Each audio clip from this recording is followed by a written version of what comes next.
I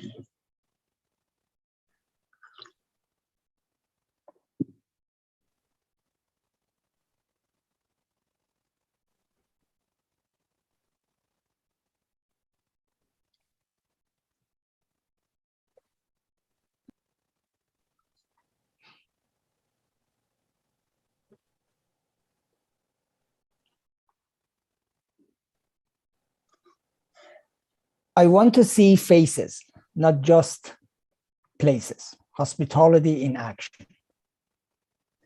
Hospitableness, sincerity, and friendliness of locals are recognized by many international travelers. Today's webinar is about hospitality, and this is SCoT Webinar Series, Volume 9 of the Satellite Webinar in the SCoT series. Today, we have a number of distinguished scholars in the field that are going to enlighten us with their presentation. And as it is the webinar series custom, we are going to invite our lead curator, Professor Jafari, to the floor for introduction. Professor Jafari, the floor is yours. Thank you very much, Dr. Kazem, and welcome everybody. Good morning. As Kazem more or less mentioned, this is our part of a series of webinar that we are doing. To be precise, this is our 42nd webinar. What we do in the webinar series, we borrowed a lot of ideas from journals. As you people know, I have been a journal editor for years. So I more or less copied the ideas of journal and brought it to the webinar environment. That's why we call our webinars. We give them volume numbers, volume 1, 2, 3, 4, 5, etc. And just like the journals, we have special issues, and we call our special issues satellite. Satellites concentrate on some very specific topics, could be regional, could be conceptual, could be otherwise. So I just wanted to emphasize that this is like a journal, regular issues and special issues, and this is our special issue on hospitality.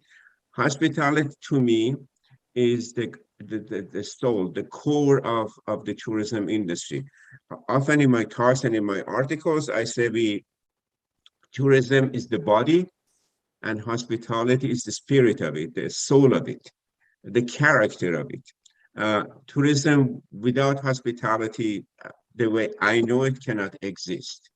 And hospitality is therefore the modus operandi of tourism, and we have to have a better sense of it.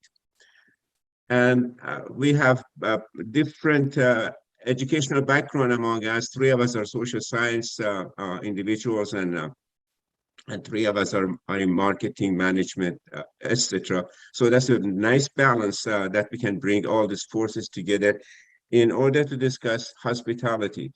But from our cultural point of view, hospitality is there when there's host and guest. Host, guest, and hospitality are terminologies which have their roots in anthropology.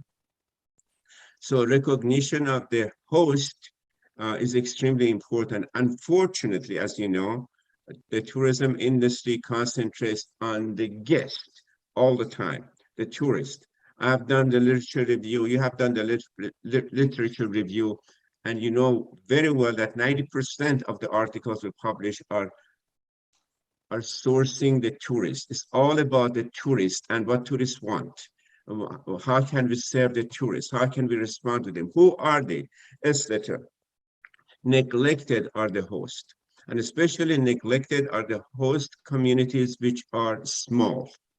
And this smallness is part of the of our series.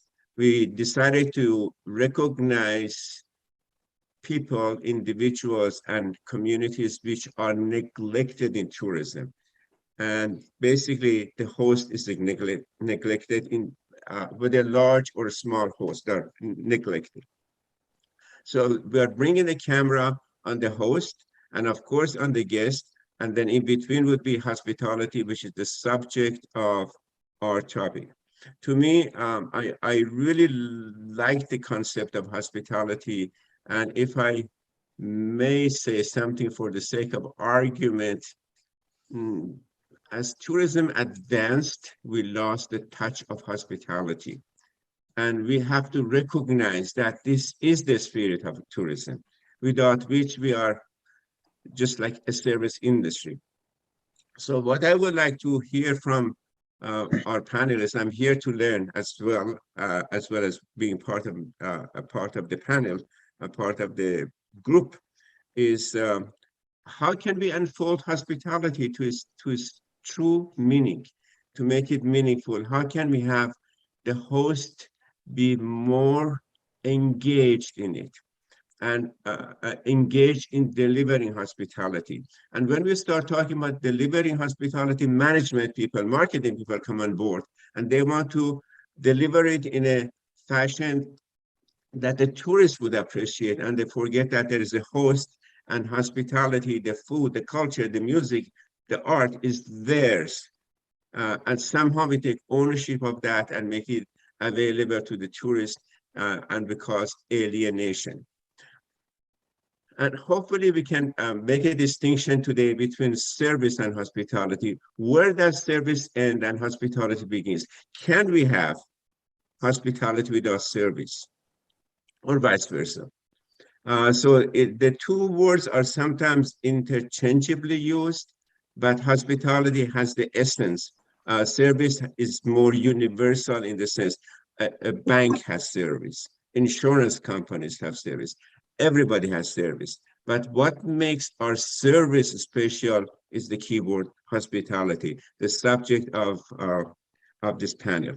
So I welcome members of the panel and people in the audience.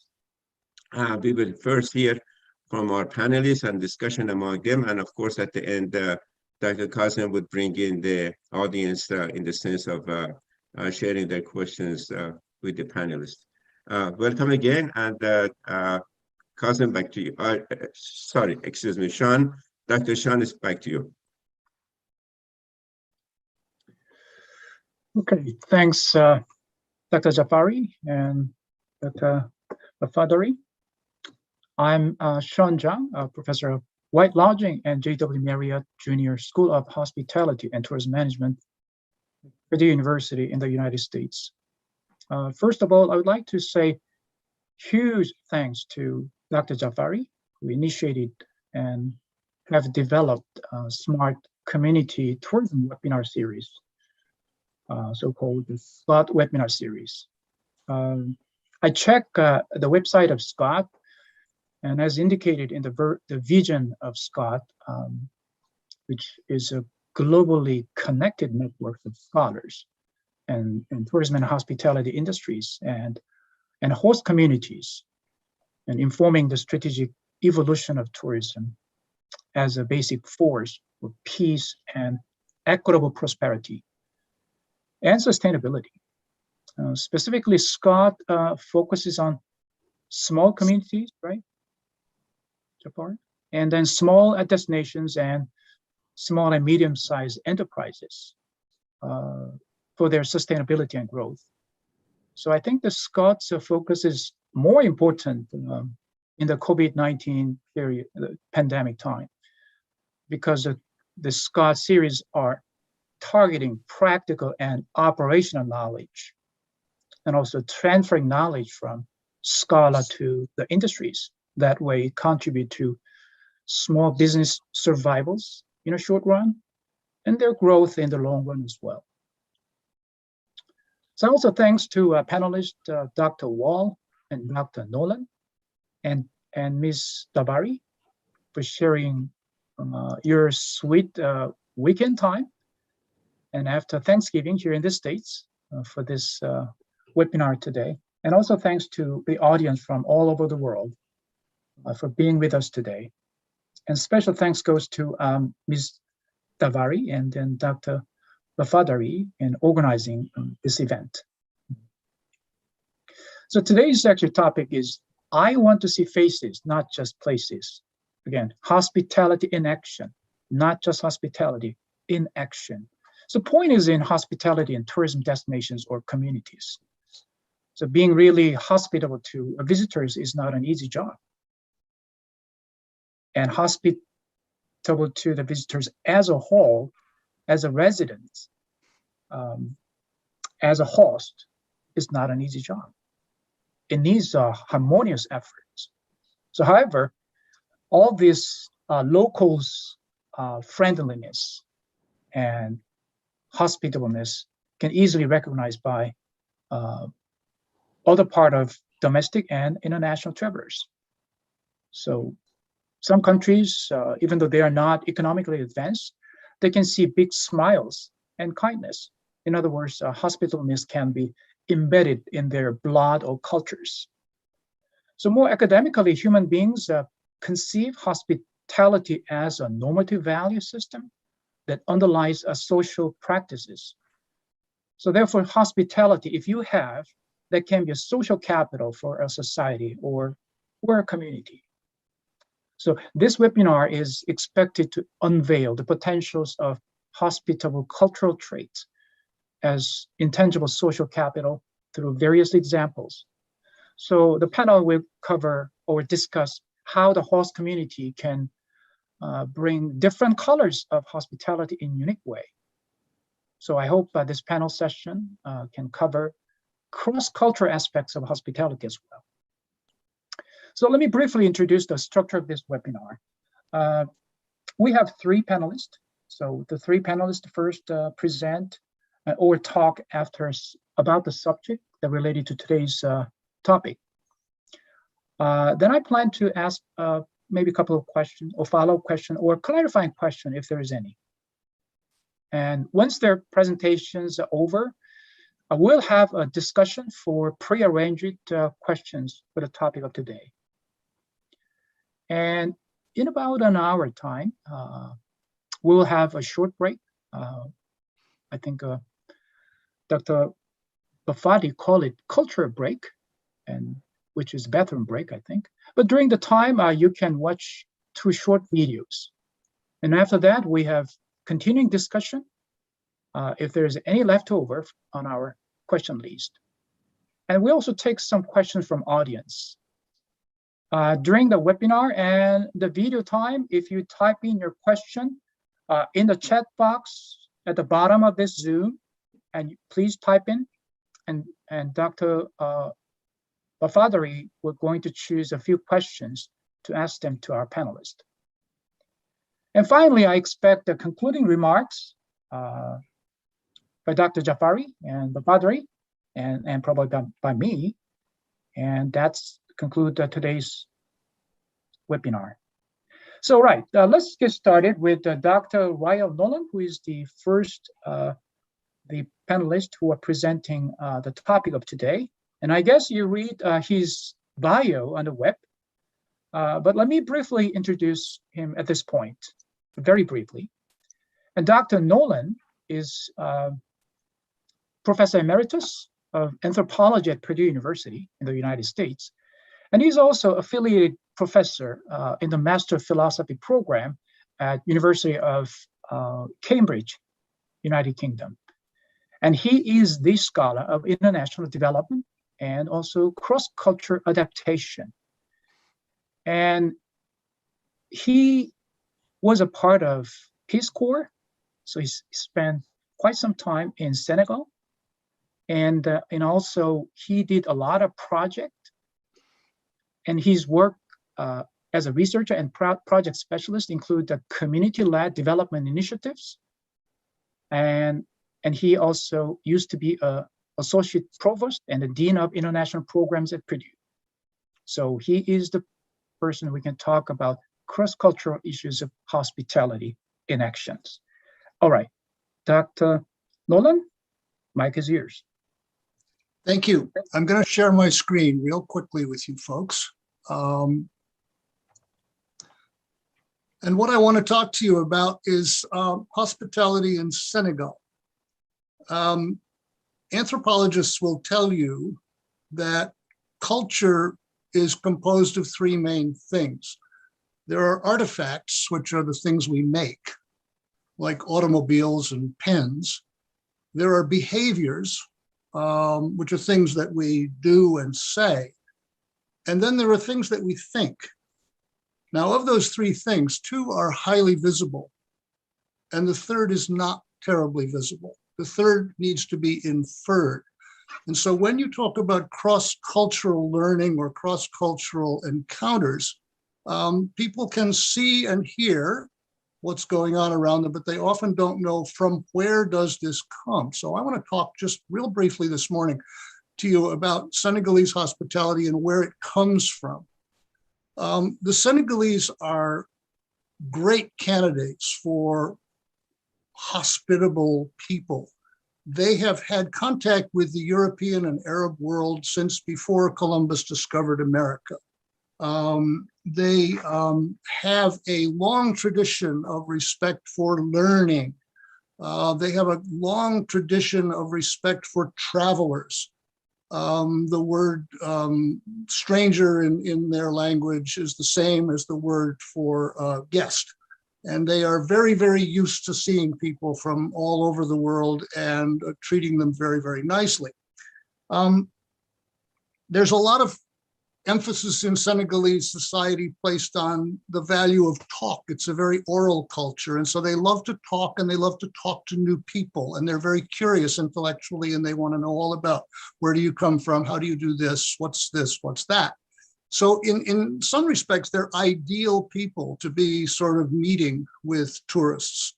And they are extremely hospitable. And the notion of hospitality is connected to some deeper values in the society. And that's what I want to talk about, the things that you don't necessarily see. Hold on. There we go. When tourists encounter these people, this is what they see. And, you know, if you're not from West Africa, you probably look at this and say they all look pretty much the same, but they are not the same at all. And they know that they're not the same. But it is these sort of structures that are hidden, these kinds of differences and similarities that are hidden, that generate this teranga that they have, which is their word for hospitality. So I want to talk a little bit about how the society is structured and what one of its core values is. You may recall that the French philosopher Sartre once said, "L'enfer, c'est les autres," which means in English, hell is other people. The Senegalese could not disagree more. They have a saying, "Nit niti garapam," they say in their own language, which means the cure for people is people. They completely would disagree with Sartre and say, no, that's not true at all. People are the most important things in life. People are what get you through life. This is how the society is structured. Now, this is sort of classic anthropology, and I don't expect people to pay a lot of attention to this, but it is important for a couple of really key reasons. The first is this is a highly structured society, which is not apparent, okay? Just to go back, looking at that, you wouldn't know this, but it is composed of nobles at the top and slaves at the bottom. And when I say slaves, don't freak out. This is not American style plantation slavery, but this is a caste of people in Senegal who are inherited, okay, by other people and who occupy a very, very specific role. And it's very traditional. It goes back 1,000 years. And in between, there are non-nobles who do sort of the general work of society. The relationships between these people are very, very complicated. And these castes are endogamous. In other words, they don't marry people from different castes. But the point I'm going to make to you, which is the most important thing, is that every single one of these groups in the society are connected by patron-client relationships, which are essentially exchange relationships. And the core value, which underlies all of that, is a concept called book. And book is a word in Senegal which means many, many different things: sharing, kinship, similarity, belonging. And it crops up over and over again in their talk, in their proverbs, in their history. To say thank you in Senegal, you basically say a phrase which means we share it. Nyoko bok. The ruling political party in Senegal is Benno Yakar, United in Hope. Mbok, with an M in the front of it, indicates a person who belongs, and that is one of your relatives, but it can also be applied to close friends. Relationships in Senegal are the most important thing that drives almost everything else in the society. It's connected in so many ways to various aspects. And the ones that I've sort of circled in blue here are the ones that I think impact tourism the most. Sharing of food, overgeneralized hospitality, greetings, and the patron-client relationships. And so this is what I want you to understand about Senegalese hospitality. They are genuinely hospitable people. They are very proud of being hospitable, and it arises from a cultural value that they have, which imbues the entire society. Tourists often think vis-a-vis hospitality that it's all about them. It's not. For the Senegalese, it's about everyone, and you are simply part of a larger community where food is shared, greetings are shared, problems are shared, and so forth and so on. And so the Senegalese hospitality is genuine, it's very heartfelt, it's very significant in the society, but it arises from something much, much deeper than simple contacts between foreigners and Senegalese people. I'm going to leave it there. There are other things that I can say about this, including some of the problems that this causes for people. And I think we'll get into that maybe in the discussion, but I'd like to leave it there and hear what some of the other people on the panel would say about their particular areas. So thank you very much for listening to this. I'm going to stop sharing the screen right now, and you can pass on to the next person. Dr. Nolan? Just a quick question about whether it may be contrast between social classes and also relationship. So the Senegalian people consider bulk is the critical part of their core value.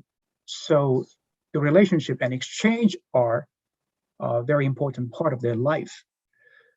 Then question is, that society has 3 different classes, and then thinking about nobles and slaves. Are they exchanges?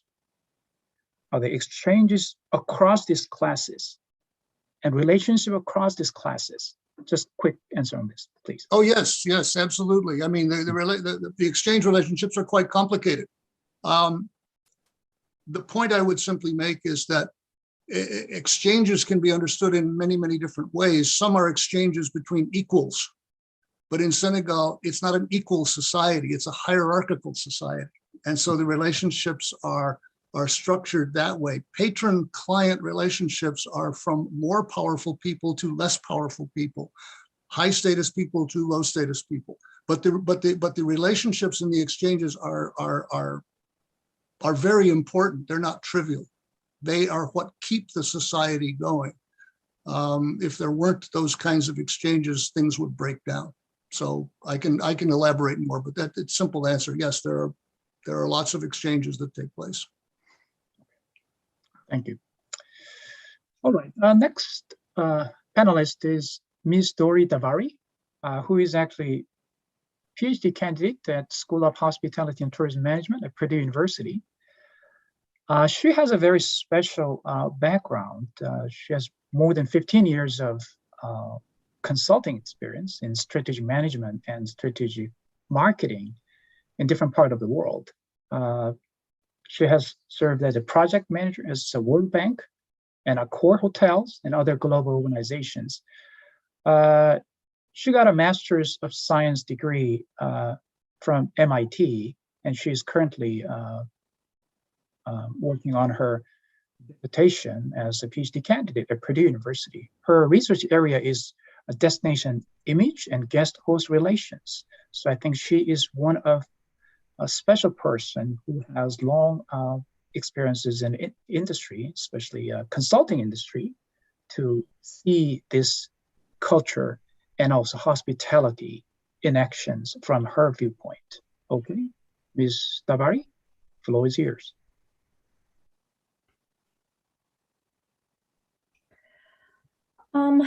Thank you, Dr. Jang. It's a privilege for me to be here next to iconic figures in academia. I will have a greeting in Persian. سلام دوستان، من دردانه داوری هستم. امروز که در خدمتتون هستم قرار صحبتمو به انگلیسی ارائه بدم، ولی خب دور از ادب دیدم که یه عرض ادبی به فارسی به شما عزیزان نداشته باشم. So, I first want to thank Master Nasrullah Kasraian, who is also known as the father of Iranian ethnophotography, for allowing us to use this picture for the poster and for our other platforms for this event. And I want to shed light on the topic of my talk, which is Persian hospitality affiliated with the Persian culture. I want to make it clear and blunt that I am talking about Persian hospitality in Iran, but I never want to have a chauvinistic approach. I don't want to say that Iranians are the only hospitable people in the world, and Dr. Nolan's talk definitely proved that this is not the case. But since I am from Iran, I felt I had to make this clear. So I should add that Persian culture was first coined by Hudson in 1974. And it's shared not only by many of Iran's inhabitants, but also by many others in the neighboring countries like Afghanistan, Tajikistan, Turkey, Iraq, in the Middle East, Central Asia, Caucasus, and Indian subcontinent. And it's influenced and inspired by the Persian language, literature, and artistic traditions. So I hope we are now on the same page, that we are not talking about the hospitality industry. I tend to call that industry the hotel industry, because sense of hospitality, hospitableness, and which includes sincerity and friendliness of the host community, is very different from what we experience in an industry where the mere focus, the main focus at least, is on money transaction. So Theodore Roosevelt, the former president of the United States, at the age of 19, went on a trip, sent a letter to his family members, and told them about the beautiful scenery that he saw. And this is part of the response of his uncle to the 19-year-old Theodore, who later became the president of the United States, that traveling is not about seeing the scenery. It's to see men, to enlarge your mind, which will never be enlarged by looking at a large hill, but by conversing with and seeing the bent of the minds of other people. And we actually have a word for that in Persian.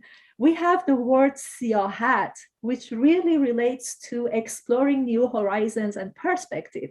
And we use the Persian translation of tourism, which is gerdshgeri. And when we say that in Persian, many people may just think about the concept of hanging around. But traveling for the purpose of exploring new horizons and perspective aligns with our webinar topic, which is I want to see faces, not just places. And that's the human touch of it. So we have failed. We in tourism practitioners, in tourism scholars, have failed to really brand for tourism. Tourism is the largest industry in the world, and many people still don't know that. And at the same time, hospitality is at the core of tourism's DNA. Like art and music, travel and tourism transcends border because it deals with sociocultural aspects, although there are so many economic benefits to it. And the COVID-19 outbreak proved to all of us that human relations is a psychological human need. Many of us missed talking to a stranger, and we all experienced it. And one thing that I really value about travel experiences is that our memories of travel, of our previous travels, are eternal. they are always there, although except for the case when somebody has Alzheimer at a certain age. But they are eternal. No matter how much money you spend on a dress or on anything, it's going to be worn out after a while. But travel experiences remain there forever. And the cross-cultural learning of traveling is unique, is what makes it very valuable. And it's not only for the host, it's also for the guest, for the tourist. Those people who travel for the sake of exploring new horizons and perspective learn about the country they are traveling to before making the travel. They want to take the most out of their time. And so advocating for hospitableness, which is at the core of tourism, is an inseparable part of tourism and will contribute to global peace. And what else do we need more than this in today's divided world? So regarding Persian hospitality, again, I insist, I don't want to say only Iranians are hospitable or only those who share the Persianate culture, but it's arguably one of a kind. The word tarof, which is a unique etiquette, often captures the attention of foreigners who travel to Iran. You can explore TripAdvisor comments, and you will see this word again and again and again. It doesn't even have it's not been translated into another language.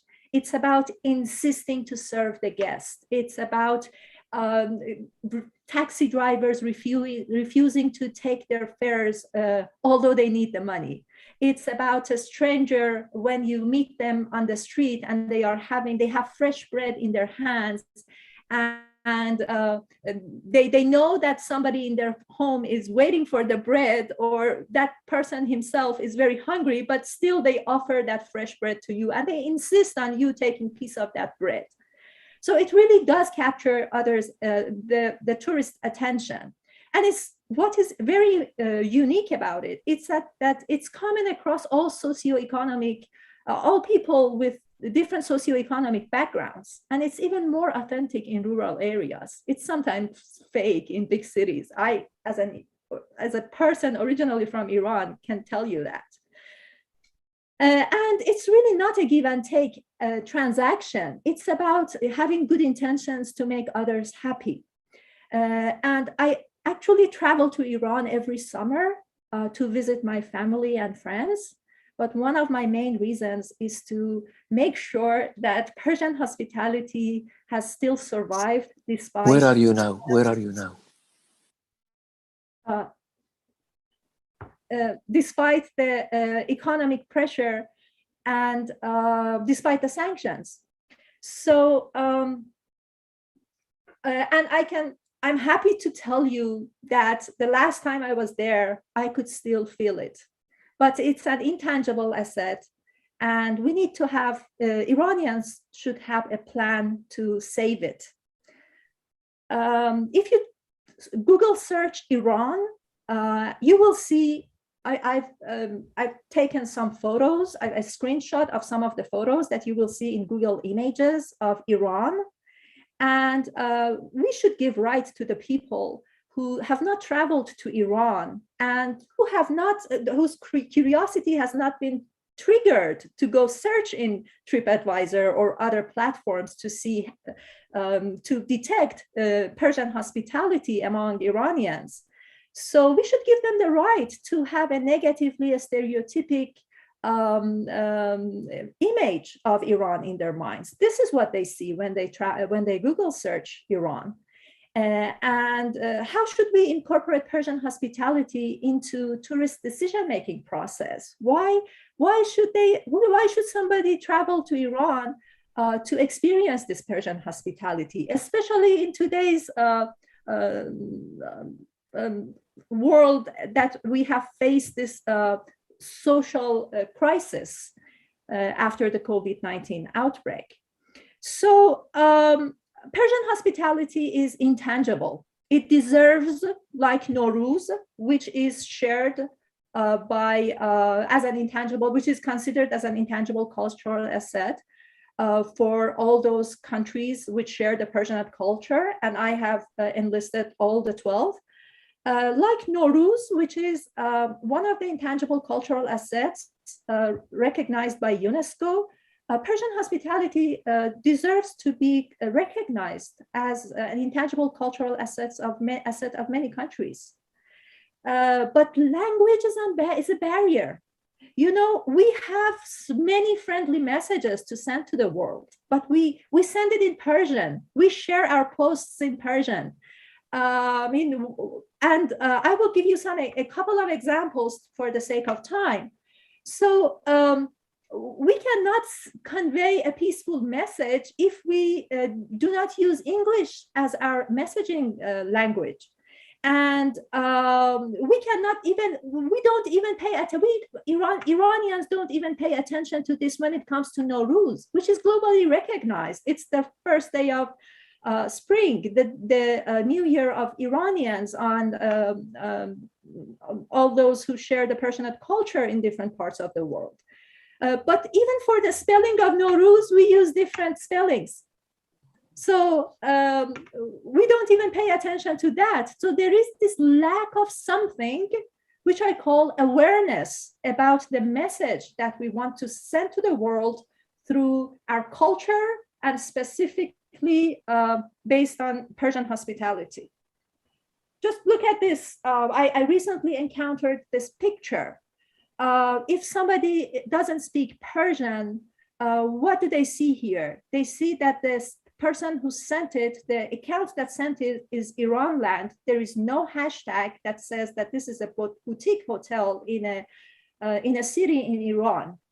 So how do we expect this to capture global attention? And it's even harder when it comes to Persian hospitality. But there is a bunch of information in terms of electronic word of mouth on the internet. You can see TripAdvisor comments about people who travel to Iran, typically highly educated Europeans. You can see a lot of comedy videos on YouTube by the Iranian diaspora who talk about tarof and other cultural traits of Iranians, and using good sense of humor. And there is the late Anthony Bourdain's episode on Iran.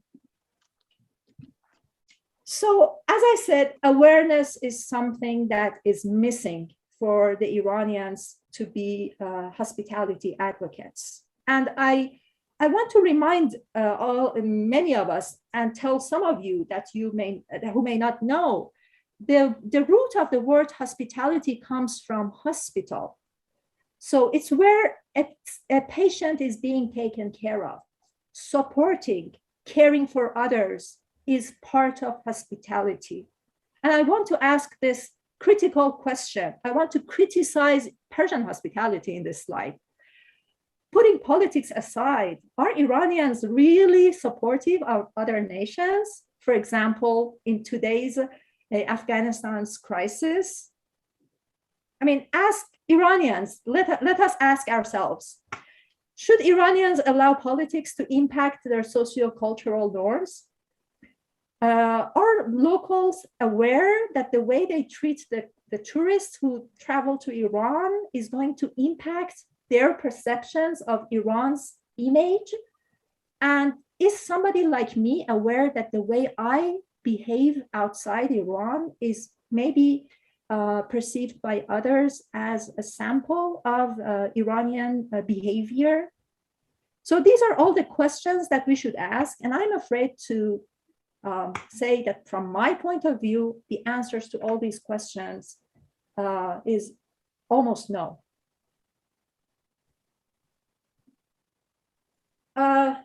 This is my last slide. I want to say that there is a lot that can be done. And in this presentation, I wanted to focus on the grassroots level activities of individuals to be aware of their potentials as hospitality advocates.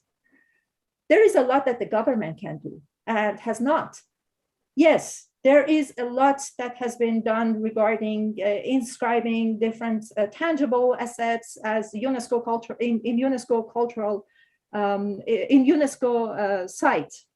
But that's not enough. We have to recognize, restore, and redefine our intangible cultural assets and try to switch the negative stereotypes affiliated with the image of Iran as a country to a more people-centered image.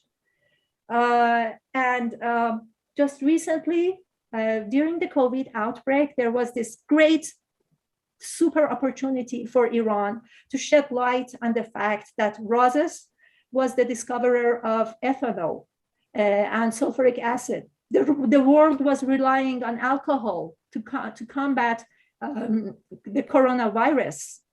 And I personally suggested to some people in Iran, shed light on this. 27th of August, the birthday of Razi is known as the Pharmaceutical Day in Iran. Let's make this for the global pharmaceutical day.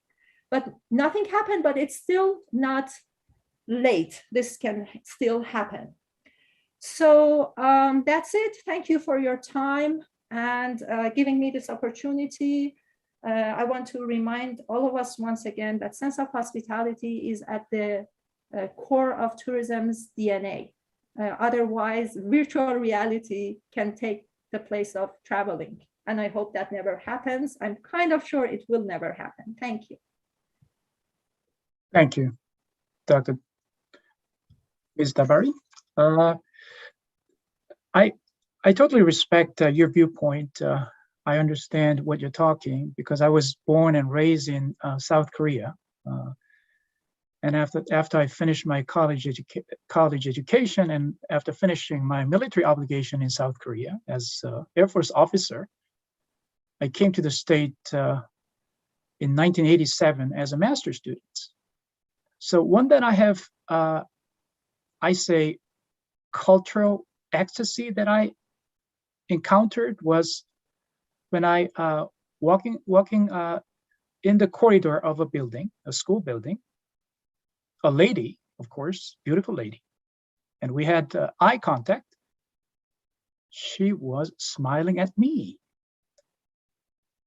It shocked me because I never had that experience before. In Korea, a lot of ladies are very shy, never even think of making an eye contact with a man on the street or in a corridor, but I had that fantasy experience. And I was thinking that, I misunderstood at that time, my beauty was successfully accepted in the US society. So I may be successful in the States with my beauty, but nothing happened after that. She just looked at me with the same face, with the same smile every day, but nothing happened. So I interpret that as American hospitality. I define American hospitality as smile. I don't know what's going on internally, but at least externally, smiles made me happy. So in comparison with Asian culture, I see people in South Korea say, we are so warm and kind person. But I say it's internally, not externally. They're always shy, never smile at strangers. So from that point of view, I respect Persian hospitality. Are there any keyword, any differentiating points in Persian hospitality with a few words like smiles, other than smiles? As I mentioned, ta'aruf is the etiquette that captures everybody's attention and insisting on serving in different contexts, insisting on not accepting money, even if you buy a very precious Persian carpet, I see. or you are buying a piece of bread. Great. All right. Thank you for the comments. Okay. Third panelist today is globally known scholar, as you all know, at least by his name. And if you are in tourism research field, everybody knows his name, Dr. Jeffrey Webb. And he is a distinguished professor emeritus at Department of Geography and Environmental Management at University of Waterloo, and he taught more than 40 years, and globally known scholar and big writers and researchers and educator, and published, I don't know how many, maybe 1,000 publications. And you and I cited his work a lot. And he's also received a UNWTO Ulysses Prize for his pioneer role in developing tourism studies. And he had a lot of actually graduate students. I was learned that he has more than 100 graduate students, and they are now taking a leading role in tourism field. And he is known as a godfather of sustainable development and sustainable tourism. So this is a great time to hear from Dr. Wall. Dr. Wall, this is you. Well, thank you very much for that very kind introduction. And thank you too for inviting me to participate in this discussion. Greetings from Canada. Initially, I was going to comment that the title, Faces and Places, is interesting. For me, faces and places go together. I can't really separate them. And the interaction of faces and places is very important. Issues of hospitality have already been discussed. Everybody wants high quality service, and not much debate there. It may be more difficult to decide how to provide it and where to find it. My emphasis is not on the hospitality industry. Rather, I see tourism as much broader than this. In fact, sometimes I say people don't spend good money to sleep in a bed that 1,000 other people have slept in before. There must be other reasons for going to places which are outside of the service industry, narrowly confined. I think there are some assumptions behind a session like this which should be questioned. We are, after all, mostly academics with a high level of education who may be curious about other people and places. But there is an assumption that people want to connect and interact with each other. But we know very well that many communities or many people in some communities try to avoid tourists. Tourists have a bad reputation. This interaction isn't desired. And we also know that many tourists are cautious about what they will do. They don't want to eat unfamiliar food. They're hesitant to talk to other people. Language has already been brought up. Can they even communicate with other people? So we need to, I think, recognize that we are dealing with a particular type of tourism, one that perhaps many of us enjoy, but that not all others necessarily do. So it's a particular tourism niche. Perhaps we should be grateful for that, because if everybody wanted to be a tourist of this type, rather than so-called mass tourists, then of course the world would be, there would be even more tourism management problems. As I've mentioned, can people even talk to each other? This becomes more and more of a challenge as we get into international tourism. And if they can talk to each other, what do they say to each other? There are actually very, very few papers which have studied what tourists actually say to local people and vice versa. We say they should communicate and so on, but often they can't very easily. And of course, much of the time, we have to rely on culture brokers. I remember reading an Irish scholar who said, if you want to interpret a culture, it better be your own. But at the same time, sometimes another culture is more easily understood if the person is familiar with the culture from where you've come from. When I read Chinese literature, I always see references to the dynasties, but I much prefer the dates because my knowledge of the dynasties is not very good. We're talking here then about a niche form of tourism. I'm trying to be provocative. You wanted some argument. And we're talking about the participation and involvement, particularly of communities and people living in destination communities in tourism. And for me, participation means involvement in decisions and involvement in benefits. You can, in fact, be involved in decisions and get no benefits, or you can get benefits without being involved in decisions.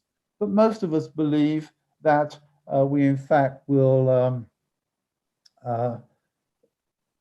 things will be better if people are involved in decisions and can get benefits.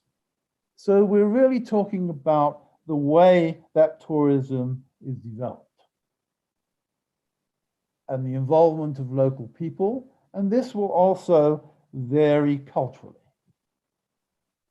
I think it's very important that local people should know what is going on. In many cases, tourism is imposed from outside, and the cultural component may or may not be considered. But even if there is external involvement, local people need to understand, and they need to have a role to play. And we can talk about how that can be encouraged later. If they don't know what is going on, there will be a lack of trust. They will dislike the government, they will dislike the developers, and they will dislike the tourists. If they have an opportunity to have some input, then I think, regardless of what the form of tourism takes, there is a better chance of positive relationships among the various players or stakeholders. So building trust, I think, is very important here. And again, we can talk about how one might try to do that as tourism developers or as researchers, and these involve things like early benefits, a long-term commitment to the community, cultural sensitivity, and so on. I'll stop there and hope that I've introduced some perhaps different perspectives, which maybe you don't like, but that's good. I'll be happy to try to defend my perspective later. Thank you for listening. Thank you. Thank you, Dr. Wall. If I quote a key point of his comment, I think local people's involvement is the key to the success of tourism. And even though tourism development decisions made at government level and building trust between local residents and the government is the key to the success. So if they give an input to the local community, and they can draw the commitment from the local people toward the success of the tourism. I think this is the key. So involvement of local people is the key to the success. Of course, hospitality in action really requires involvement of local people. Another key the point he made was the actual language exchange between local people and tourists, what they talk. Maybe just say hello and just smile, and maybe just few questions about the regional area. Probably that's all. In order for guests to understand more about that destination, that information or the words needs to be deepened as well. Okay, thank you for your inspiring comments on these issues. So this leads to our question that we prepare. Before we have a break or culture break, I think it's a time to ask a conceptual question. The first thing is this: human beings are alike. Maybe human beings are more similar than differences across cultures. What is the role of actual culture then in making people of certain communities or certain countries express their hospitableness in different way? Or some culture even do not express hospitableness at all. What aspect and what part of culture makes the difference? Any good examples to resolve if this not expressing at all is an issue? I'm going to ask this two scholars for now. Let's start with Dr. Nolan. So I'm really not sure how to begin. I mean, hospitality of some sort is probably a cultural universal, but all societies have to deal with the problem of outsiders. What do you do with these people? You know, if you think about tourists are not the only people that show up in other people's cultures and other people's societies, and they've had invaders, they've had colonizers, they've had business people, you know, blah blah blah. It goes on, and so most societies have what anthropologists have called some notion of the moral community, meaning these are people who are like us, and then everybody else is not like us. It doesn't mean you're inhospitable toward those people, but there are one set of rules for people who are like you, and there's a slightly different set of rules for other people. Your question is, so how does this influence how that happens? I really don't know. I think that there are probably idiosyncratic aspects to this. In other words, things that just happen. There are probably historical experiences, because that's what shapes culture. Have you been invaded? Have you been colonized? Have you traded for centuries with people across the river or across the lake? You know, and it goes on. And so every place does this in a slightly different way. But if you're studying this as an anthropologist, you sort of first want to find out, so who do you think you are? And then who do you think those people are? And are there similar rules or different rules for dealing with them? What I tried to say with the Senegalese is that they are very aware of themselves, and they have a very clear division in their minds between their moral community and all the rest of us, but it doesn't stop them from extending hospitality as a value to everyone who comes into their orbit. They are naturally hospitable people. And when I use the word naturally, I don't mean it's genetic. I simply mean it's what they think they should do, because what culture is, after all, is shared. And so they share. That's why I picked on the word for sharing as the core value. They share this with other people. I'm not sure that's an answer to your question, but I mean, I think that you need to burrow into a culture to find out, how do they think about themselves? How do they think about other people, to understand why hospitality takes the form it does in different places? I found the answer to this question. So culture is outcome of history. So among other things, yeah. Among other things. So based on that, community and country may respond in a different way to the tourist.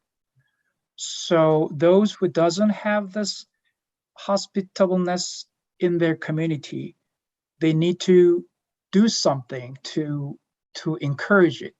Otherwise, people was born inherently hospitable and too kind to others. So those communities are just as is, if we are looking at bright side of this hospitality. Thank you. And same question to Dr. Wall. I think most people across the world are friendly and respectful of others as individuals. It becomes a little bit different when large numbers of people are involved. Less than 1 mile from where I am sitting are a large number of Mennonite communities. They are called a people apart. They don't want tourists, but they interact very well at markets and in fact become part of the tourism product of the area that I live in, as people engage with them and buy farm products and so on, and this works extremely well. But to promote them for tourism is something which they would not accept and which the community itself, the broader non-Mennonite community, would not accept. Another question we should ask ourselves that stems from this then, are all cultural practices acceptable to other people? So for example, I've learned that we should always try to be culturally sensitive. And yet there are some aspects of other people's cultures which we find difficult to accept. In some cases, it's the way women are treated. In other situations, I found myself being forced to drink more alcohol than I would choose, particularly in northern China and Mongolia, where that's part of the social fabric. One needs to do these things to be welcome and to get respect, but it's not something which most societies would find acceptable. So the interaction of cultures is incredibly complex, and how one judges what is acceptable and what is not acceptable, again, is extremely difficult. Right. It's not easy to simplify just one answer using culture, and the different behaviors are based on many of their past experiences. So the culture is part of their the outcome of their experiences. So it's not easy to define that. As I announced, in about an hour time, we're supposed to have a cultural break. This is about time, but we still have a few other questions to deal with on this list. So I would like to manage this panel session more efficiently when we come back. At this point, Dr. Bafadari, is that the time to enjoy our videos? Thank you, Dr. Zhang, and thank you all. It was a very fruitful presentation and discussion right now. Yes, we are going to watch a video together, and meanwhile, I would like to ask the audience if they have questions, please write in the chat, and also maybe it's a good time to grab your drinks and come back for a hot discussion. Let's watch the videos together.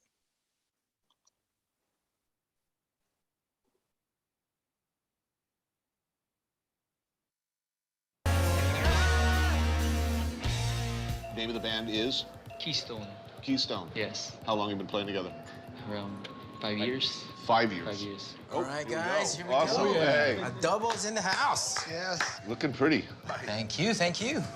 As one does, I dragooned the band Keystone in a lunch, assuming correctly as it turned out, that one of these young punks would know how to make a good adobo.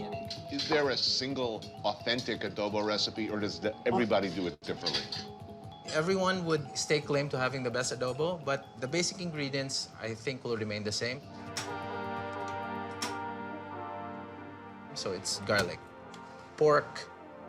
We can now add the chicken, vinegar, peppercorns, bay leaf, soy sauce. This adobo is amazing. I mean, it's really, really good. Oh, man. Thank you, thank you. Delicious. And where did you learn to cook adobo? I learned this from my mom. So the answer, as always, to who makes the best adobo is mom makes the best adobo. Okay. That would be the safest answer. All right. Mom. It is. Filipinos like feeding people. Yes, yes. What else do Filipinos like? Filipinos are hospitable. Music. Everybody knows how to sing. Everybody knows how to sing. They don't necessarily have to be in tune, but they want to sing. They like to sing. Like we've been listening to music like on a very young age.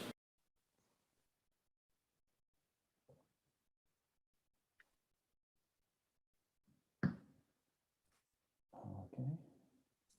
We have one more video.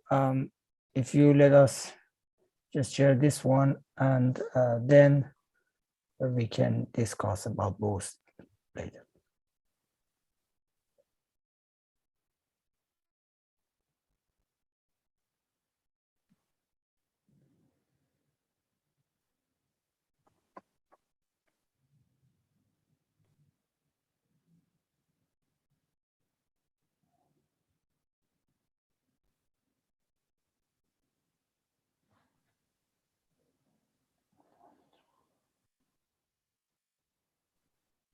While we are preparing the link, again, I would like to invite everybody to send your questions in the chat. And I got some comments directly to me. If you want people read your ideas directly, please send it to everyone in the chat. But if you prefer that we take care of your question individually, then you can continue send it to admin or to me directly.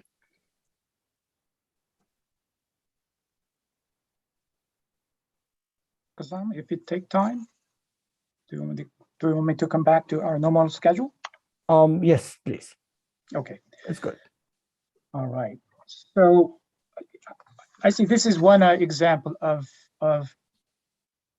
hospitable culture and Philippine culture as feeding people. Yes, in many parts of the world, feeding visitors with authentic foods are common way of greeting people. So this is one good example. So now we try to understand what is the hospitable culture and what makes this different in different communities. And this time I want to, by asking different questions, which means a little potential dark side of hospitableness, and we could understand more about the nature of hospitableness. So next question is, say, hospitableness could have its dark side. For example, as a visitors, in order to be, as a host, in order to be really hospitable, you may need a lot of personal information. You may keep asking questions. Sometimes you touch to something personal. So sometimes hosts may be very active to request this and keep continuing, and that may bother visitors.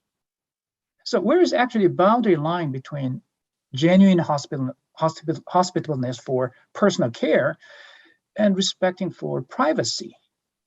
Any suggestion for harmonizing hospitableness and privacy? And I would like to ask this question to Ms. Davari first. Sure, I'll try to wrap it up shortly. So I think for any sort of social interaction, context matters.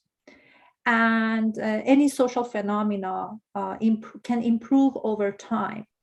So I mentioned cross-cultural learning as one of the aspects of tourism, and I insist on it. And I insist that it's both for the tourist and the guest. For the host and the guest. So yes, in some societies, people may ask personal questions, but I think when they encounter more tourists, they will realize after a while that some of their questions may have bothered the other person. So if they are aware of their host role, they may change some of their some of their behaviors. They may ask fewer questions after a while, after more interaction. And when tourists travel for the sake of exploring new horizons and perspective, I suppose they learn about the country, that country's culture they are traveling to. So they may expect to be asked more questions in a specific community. So it's mutual. This learning is mutual. It can be improved in order to develop tourism in a community. Most probably the host should pay more attention intentionally to what the visitor expects. But at the same time, as a result of that learning, the guests will also find resolutions, not necessarily solutions, but resolutions to deal with it. And that's why I say context matters. So different people may have different perceptions. And depending on the situation the question is being asked, if the person who is asking a question explains why that question is being asked so that it's not going to be perceived as interfering into somebody's personal life, then that would solve the problem. But it happens over time. It's mutual, and it has pros and cons. That's my view. Yeah, that definitely, it depends on the context. And when it is a situation where host are greeting visitors, a little bit personal information exchanges is allowable. And I also agree with your points about the cross-cultural learning. You know, as a Korean, in Korean society, people tend to ask how old you are at the beginning. It's not to bother you, it's to understand how old you are so that what language they choose, respect them with that language. So it's a common to exchange their age, but it's not that common here in the States that using at the beginning how old you are. Then probably question is, what kind of people like this? Right? So it's really depending on the culture. So understanding who they are in what society they were raised is quite important part. Yes. If I may add something, yes, please. A short sentence. So it may be interesting to some of our audiences who are not in the US that I have been told by many Americans why I do not ask them questions, and that they find that disrespectful. It's as if I don't care about them. For example, in my emails, when I approach people, I may talk more about myself than ask questions from them. But my purpose is not to interfere in their lives. Not that I'm not interested, but I don't want to put them in the situation to answer my question. But as soon as I realized this, whenever I approach some people, especially who are older, I am aware they may expect me to ask a question from me. So I changed my behavior. And that awareness element matters in any social interaction.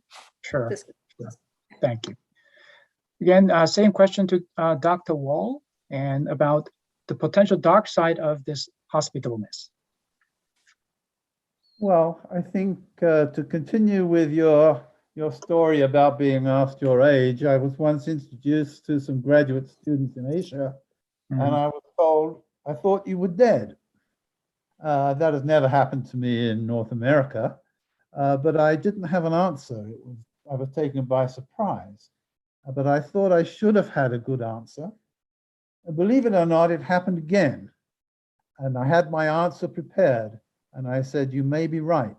My name begins with W, and I'm usually one of the last people to get the message. So yes, there are different expectations in different cultures. And I think of the cartoons I sometimes use in my teaching. which show a missionary pointing at indigenous people who have very few clothes on in a derogatory fashion. And the next screen shows the tourist with virtually no clothes on, pointing at the local person who is now fully clad. Change which has taken place over a few decades. Culture is dynamic and is interpreted in very different ways. Great. And same question to Dr. Nolan. When you look at how cultures or how people learn about each other in cultural encounters, it's kind of like they're in a play where neither side really knows their lines very well. And they're groping sort of towards shared understandings. It's quite difficult. And one of the things that gets in the way is another cultural universal, which anthropologists call naive realism, which is the belief that the way your culture sees the world is the way the world really is. And if you go into a cross-cultural encounter with that assumption, and you don't, I'm not talking about being ethnocentric or being prejudiced, simply making certain basic assumptions about how things are going to be, you will not actually learn very much, because you'll continually be behaving in ways which you expect will get you certain things, and you get a different thing, and you get confused. Or things will be being asked of you, which you have no particular ready response for. So there's a sort of, there's noise in the system, but there's also a level of anxiety. You talk about the dark side of hospitality in Senegal. I'll give you two very quick, simple examples of where this concept of sharing and bulk and all this nice togetherness in hospitality goes. One is, if the Senegalese really believe, as they do, that the cure for people is other people, then there is a negative value in the society placed on a desire to be alone, to be by oneself. And I have led, as many of you have, many groups of Americans overseas or Europeans and Africans coming to the United States. And at some point, some of my participants will say, I just need to be by myself. I just need to chill out. And so they seek solitude for therapeutic reasons. The Senegalese think that that kind of behavior is a sign of incipient mental illness, okay? They are concerned about people who want to be by themselves, and they will rush over and say, let me walk with you, let me be with you. And there is not an articulation of why they say that. And to foreigners, to non-Senegalese, it's very puzzling. So that's one thing that happens. The second thing is that if you enter the society where there are all these patron-client relationships are established, people will eventually establish a relationship with you, because they can't have you just hanging around. You're sort of an irritant in the eye in that case. They want to enfold you into the system, and so they make you part of the system. And as a person in the system, you are in the hierarchy. And because you are a foreigner, and because you spent a lot of money to get there, you are thought of as a rich foreigner. And so consequently, sooner or later, Senegalese will begin to behave toward you the way they would behave toward a person of high status, high rank, and wealth. And they will want things from you. Not necessarily money, but advice, intervention, patronage, a job, take me to Europe with you. Tourists get these questions all the time from people in Senegal. And they're very sort of unnerving to people, because the tourists have no particular ready-made way to say, I can't do that. And so there is a cultural disconnect. There's a lot of cross-cultural learning that has to take place. And I'm not sure whose responsibility it is to learn those things. Is it the responsibility of the Senegalese to understand that asking foreigners for things is not a good idea, and that letting them be by themselves is okay? Or is it incumbent on incoming tourists to be told that this is what's going to happen and here's how you should respond? I don't know. And I leave that as an open question for people, because I'm not in the tourism business. Go ahead. If I could add a comment. Yes, please. The first part of your comments drew my attention to the role of stereotypes. Yeah. The real risk that cultures can be stereotyped. Tourists will go into communities looking for particular things. And then, of course, those things have to be provided. Otherwise, the tourists will be disappointed and not get that perhaps authentic experience that they are interested in. So, for example, one has the impression that all indigenous people can sing and dance. So if you go to an indigenous community, you expect people to sing and dance because that is what you've been led to believe. And they don't want you to be disappointed, so they probably will sing and dance. And you may have to pay for that experience, but that's how it works. In the meantime, there is, I'll ask your question to the end, but just one. I will take one question from Mr. Rafai, who raised a hand here. Mr. Rafai? Thank you so much. Can you hear me? Yeah. Can you hear me? Yes. Yes. It's not a question, it's a comment. I think we should turn the table around. You can't build any more 5-star hotels in 2-star communities.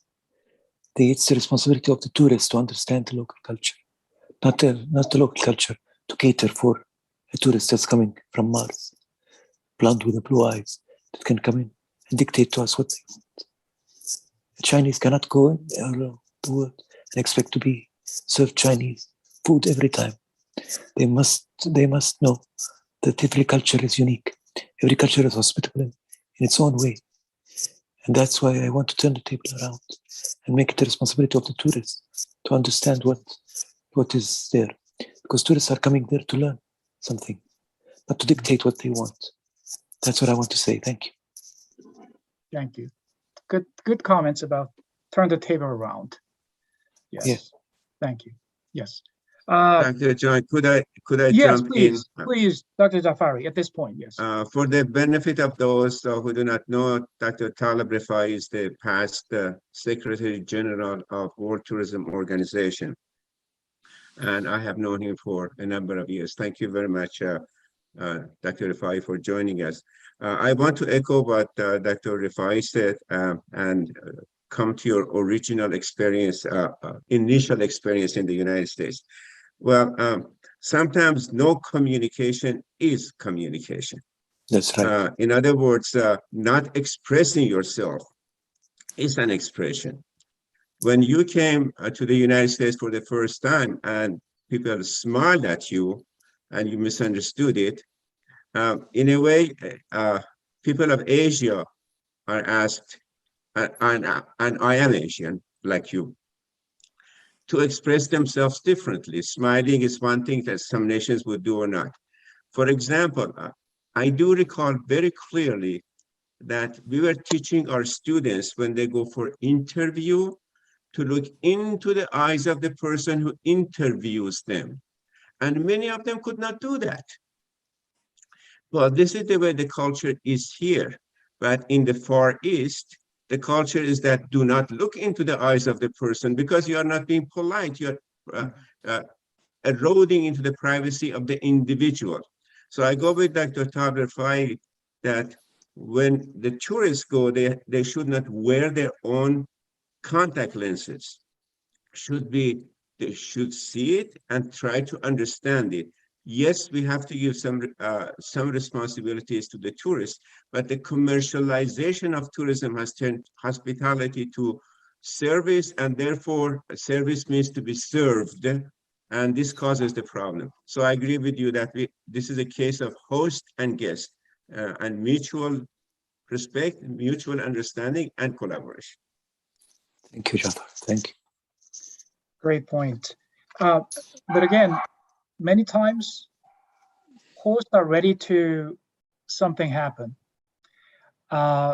If a community or country are well prepared this, and they will get more visitors in the future. So of course it will be both side issues, but most of cases we as a host probably think this more in advance. And I would like to make another point here, because as a host, as a community, as a country, as a region, money is important. So they are looking at number of visitors. So thinking about being hospitable and to make employees more hospitable, don't you think money matters? So a lot of actual studies claim that future economic reward is one of critical factors influencing residents' positive responses to tourism development. So if this is applied to residents' hospitableness, so residents can be more hospitable if they are expecting more income from increasing visitors. So I could define, or I could propose this as money first hypothesis. Money can make changes, or money-driven hospitableness hypothesis. Do you think it's a reasonable hypothesis? Any comments from Ms. Davari? I'll make a comment. Okay. Yes, please. Yes, go ahead. Before Ms. Davari, yes. I accept that tourists have responsibilities. And the more they can behave in responsible ways, the better. Having said that, I believe that tourism is at root a form of commercialization. Tourism is about selling experiences. The question then becomes, who is going to decide what experiences should be sold and at what price? I would like to think that local people who are familiar with a culture should have input into what experiences are sold. Some experiences will not be for sale. For example, there are Aboriginal special locations that are off limits to tourists. That's fine. Others are available for tourists to visit, and their importance is explained by, I'm talking about Australia now, sorry, by Aboriginal people. But if there is no money to be made from tourism, then tourism as an industry will not exist, or will barely exist. So let's recognize that commercialization is going to occur, and it's not necessarily a bad word. It's how it's done that is important. Okay, then Ms. Davari? Dr. Zhang, I apologize. I think Dr. Rafai wants to add a comment. If I may, I will respond after Dr. Rafai. Thank you so much, Doctor. Do you have a comment on that? Thank you so much. Yes, please. Yes. Thank you, Doctor, very much. You're very kind. Usually it's ladies first. That's the way we're treated in our part of the world. Anyhow, just want to say something about the commercial part. Of course, there must be money, but this is the responsibility of the developer, the investor, and the tourists themselves. You must not just depend on creating jobs for local communities. You must go visit the local communities where they live, spend money there. That's the best way of doing it. Otherwise, we'll end up in a situation like we found ourselves in Hyderabad, in India, where there was a 5-star hotel built in a poor community. In a moonless night, the residents of the community attacked the hotel and burnt it down, because they did not like to spend the rest of their lives serving the rich people of the world only. The rich people of the world must come to them, and they must spend their money in their villages and in the place that they live. That's the way it should be done. Corporate social responsibility. Now it's not just about sharing. Capital is about sharing your business. You must buy your stuff from food from the local community. You must buy all your stuff from the local community. You must spend money in the local community. Create jobs where people live. That's what you should do. Thank you so much. Okay. And then Ms. Davari. Thank you. So thank you, Dr. Rafai, again, on my behalf for being here. It's an honor. Thank you, Dr. Jang. So you are my advisor. You know, you are my role model and how much I respect you. I disagree with this hypothesis. I think even for a business, money should be the byproduct. We should be aware that money will come, but money first hypothesis for me as a person who claims who tries to be a hospitality advocate and a cultural ambassador and a human being, I think money first hypothesis doesn't even work in big corporations, at least in their image. That's why, as Dr. Rafai said, we have corporate social responsibility. It may just be on paper for some companies, but it's something they try to convey as their value and as their message to the world. And we have the Sustainable Development Goals. So if I want to share a personal story for you, so when I was in Iran, I had a management consulting firm, and I had the honor that a very reputable person who is known as the father of Iran industry accepted to be the honorary chair of my company. So he had a very thoughtful conversation with me. He asked me, why was it that I started a business? And I told him the mission I had defined for myself at that time in early 2000 was that I wanted to change the perception of the world about consulting services in Iran. I wanted to be the McKinsey of Iran. And later in that same conversation, he told me, I wanted to invest in your company after I heard you were not doing this for money first. So even in businesses, I personally think this is the key for being a leader and for having impact, even for having social impact, even if it's through economic impact. I completely agree. Completely agree. If I can, Doctor, yes. I don't think anybody here is arguing that that money should be first. I'm arguing, though, that money has to be considered, and there's a limit to the number of free trips you can give.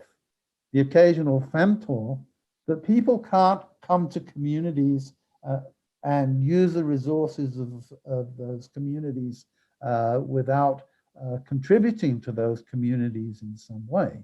Otherwise, all the costs lie on the hosts and they get very few benefits. So recognizing the realities of the commercial side of tourism, I think is very important. Particularly if one is talking to members of communities who are often poor and are looking for ways to improve their quality of life.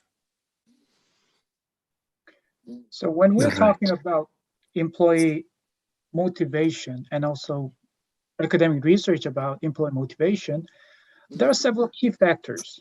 One of them is salary, or increasing salary or benefit. So now thinking about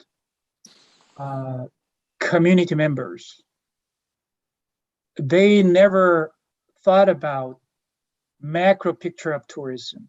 Instead, they are living their life. They see people from all over the world. They were not educated.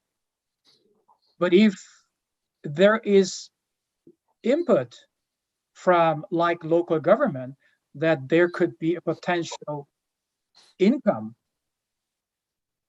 down the road, then does that another factor that make employee members change their behavior or something like this? So from that point of view, Dr. Jafari, do you have any point to add?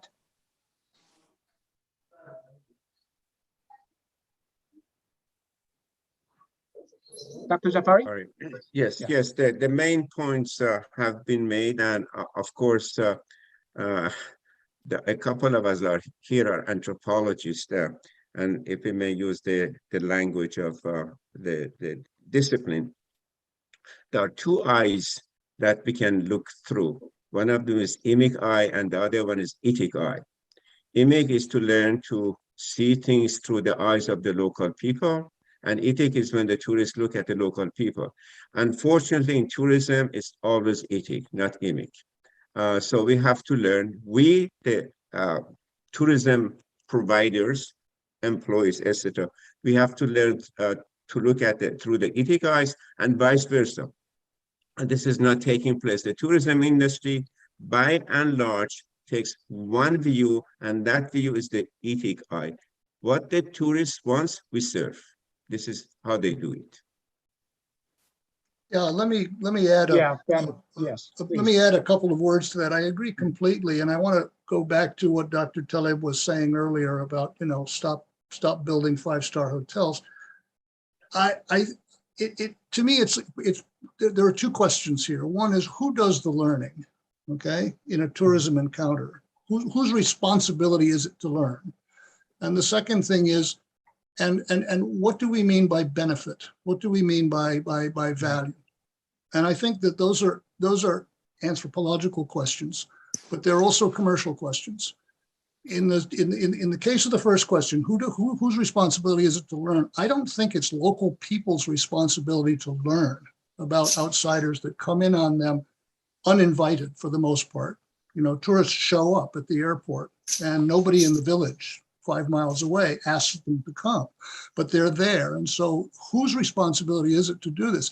I'm thinking, for example, of trips I've taken to Saudi Arabia, where I've had to say to my American academic colleagues, I've said, you're going to meet people in Saudi Arabia, you're going to meet men who will not shake the hand of a woman.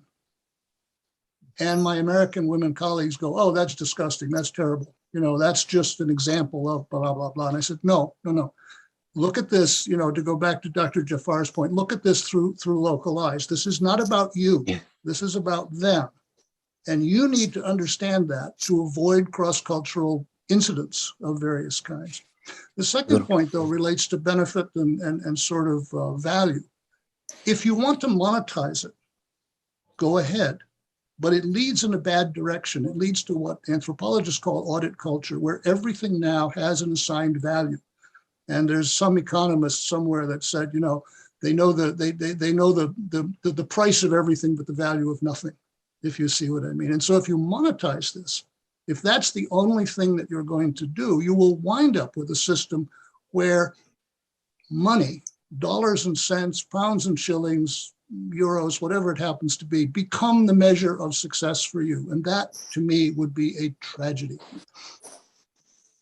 Communities around the world value different things. Money is important, but it may not be the most important thing. Any anthropologist will tell you that. Money is not the most important thing in many places. And so if you're going to run a sustainable and mutually respectful tourism operation, it behooves a tourism provider to know something about how value is constructed in local minds and to do something within the tourism program to see to it that in addition to the money, is taken care of. Because I think money alone is going to have a corrosive effect on everybody, us and them. John, if I may add, money should not be the measurement, the only measurement in tourism. Tourism has a responsibility, and that is at the end, it should improve the quality of life of the local people. The tourism industry, which is not doing that, is not serving the community. Yes, it may generate jobs. Yes, it may generate foreign exchange, etc., but at the end, quality of life of the host population matters, and that should be put in the front burner, not back burner. May I share something with you, yes, please? Yes, Thank you. please, I want to share a story with you. When I was in the Philippines, I was in Manila. The lady minister there wanted to take me to see a project in an island. She took me by helicopter because the investor had provided helicopters to people coming from Manila. We landed there. The investor was waiting for us at the door of the helicopter. From him, I understood that he had to buy the whole island, to control the investment. The project was fantastic. It was Disneyland for adults. We had hotels from all kinds of styles, Chinese hotel, Moroccan hotel, Parisian hotel, and restaurants and everything. Then what they didn't tell me at the time is that there were 90,000 people living on that island.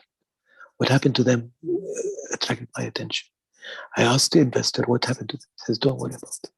I'm like their father. I'm employing everybody from them in my hotel. I pay for their clinics, I pay for schools, I pay for everything. So I asked to go visit that place. It was not very comfortable, but I went anyhow. When I came back, he was having dinner with the minister. And they asked me, what did you find out? I said, you're right. People are appreciating your role, the jobs that you're creating. But said, there is a but. I said, the big but. I said, what? I said, I'm not sure the children and the grandchildren of these people there will be happy to spend the rest of their lives serving the rich people of the world, to go every day to their own homes and look at difference in the standards of living between them and the hosting community. I said, oh, so what should I do? I said, you should encourage your people to go visit that community. Let them go there. You don't need to bring the dancers to the hotel. Take the people to see the dances where people are.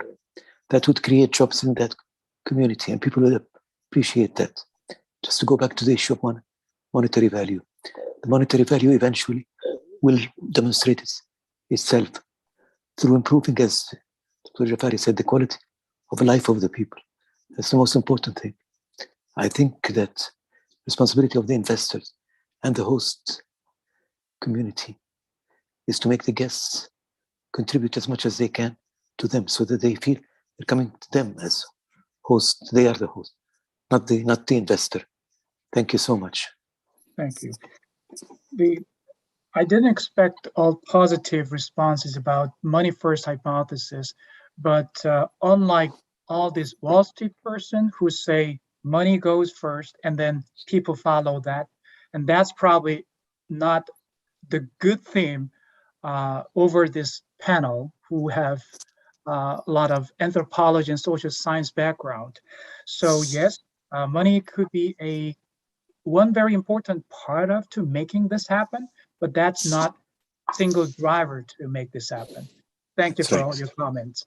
And also, considering the time left for us, I'm sorry to not giving you opportunity to take all your comments and questions at this point, but we will give you some time after whole sessions. So let me go back to our original point about being hospitable. And now thinking about not just a personal level. If your community is really hospitable, but maybe visitors may not think this is true. So I can say only some are really willing to express it or able to express it externally, assuming that hospitableness is an important tourism asset or intangible tourism capital in a society. I would like to know more about government involvement and government role to make this is more active in that community and society, whether there's a local or regional government or central government, whatever it is, and that is it necessary for that government to involve in helping enhance or maintain hospitableness as a cultural trait? Dr. Wall first. The argument that is being made is that by our panelists as a group is that tourism should be a means rather than an end in itself.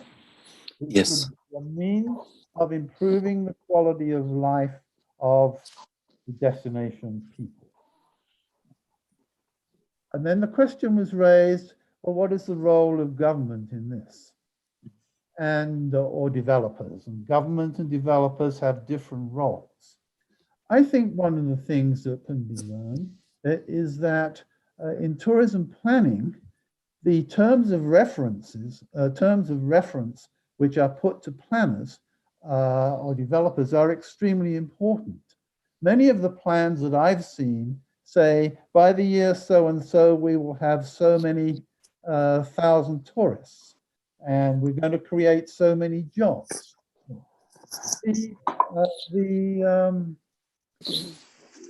planning goals are very rarely specified in quality of life terms. So if you ask somebody to generate so many jobs and so much money by a certain time, you'll get a certain range of strategies as a result. And whereas if you ask for quality of life goals and specify that you need education and hospitals and other kinds of things, however you want to specify quality of life, maintaining culture and so on, you will get a very different tourism strategy.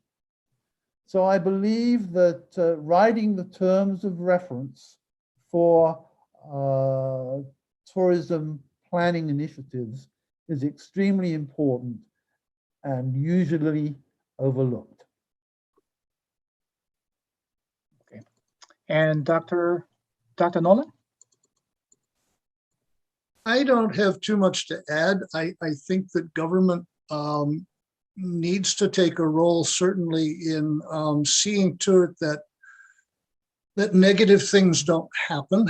I'm thinking of communities in West Africa, for example, which are not necessarily fragile, but they're small and they have very little in the way of political influence. And so in that particular context, I think it is important to make sure that large tourism operations don't overwhelm places, don't exploit them, and that they do, in fact, respect certain of the cultural boundaries.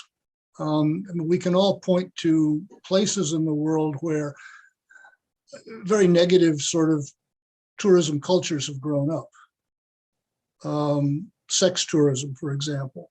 Mm-hmm. You know, and even I would say in some places where people are encouraged to come and look at the animals, but not at the people. I have very mixed feelings about all of these kinds of things, and I think somebody ought to do something about it. Well, in the same way, if you come to certain countries in West Africa and you get off the plane, unless you are part of an organized group and are being met by somebody, you are pretty much at the mercy of a bunch of rapacious taxi drivers who will do what people in New York City used to do with tourists, which would charge you $200 to drive you into the city from the airport.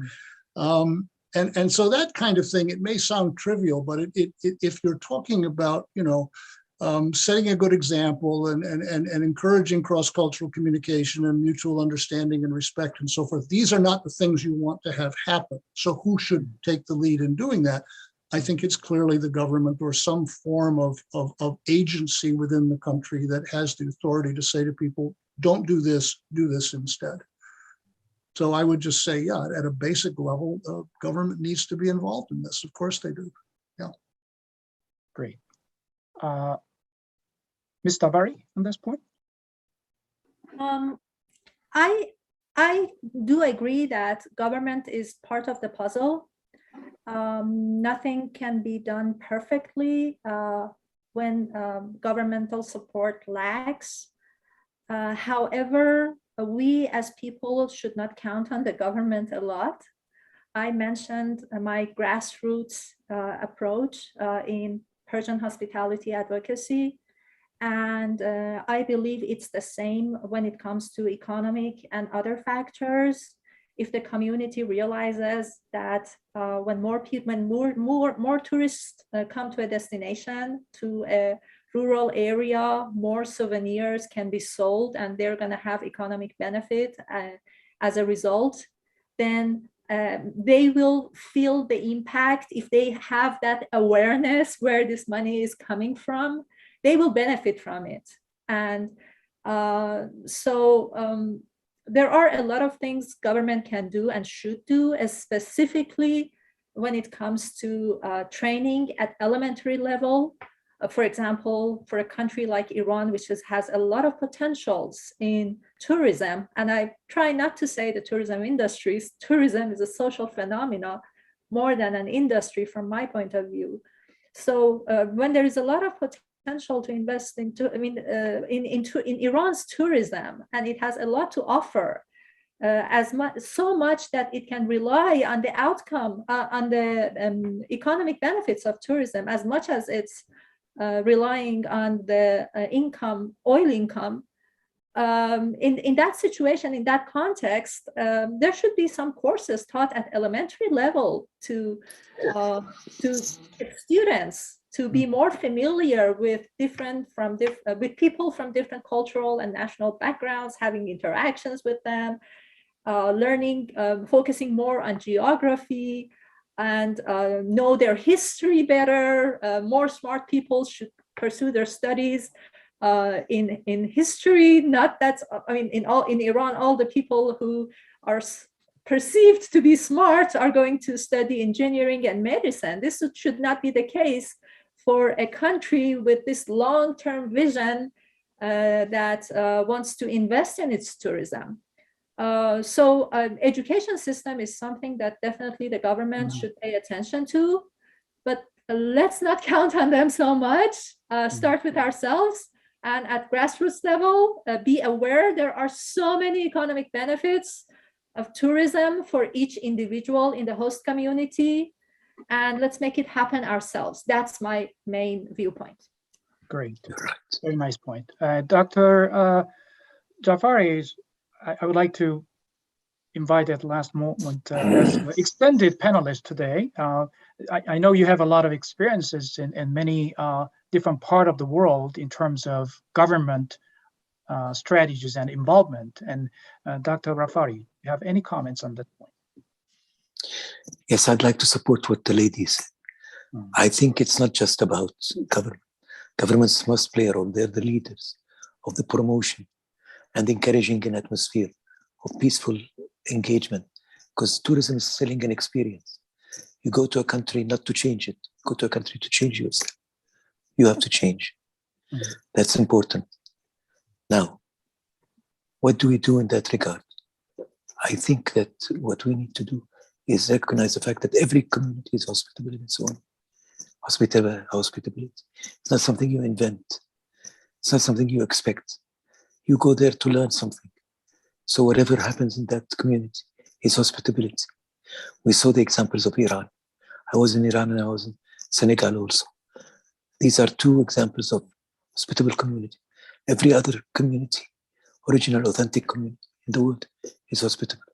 Don't want to lose your authenticity. Authenticity is very important. If you start changing just to please the others, you lose your authenticity. That's what I wanted to say. Thank you. Okay. I'd like to ask also Dr.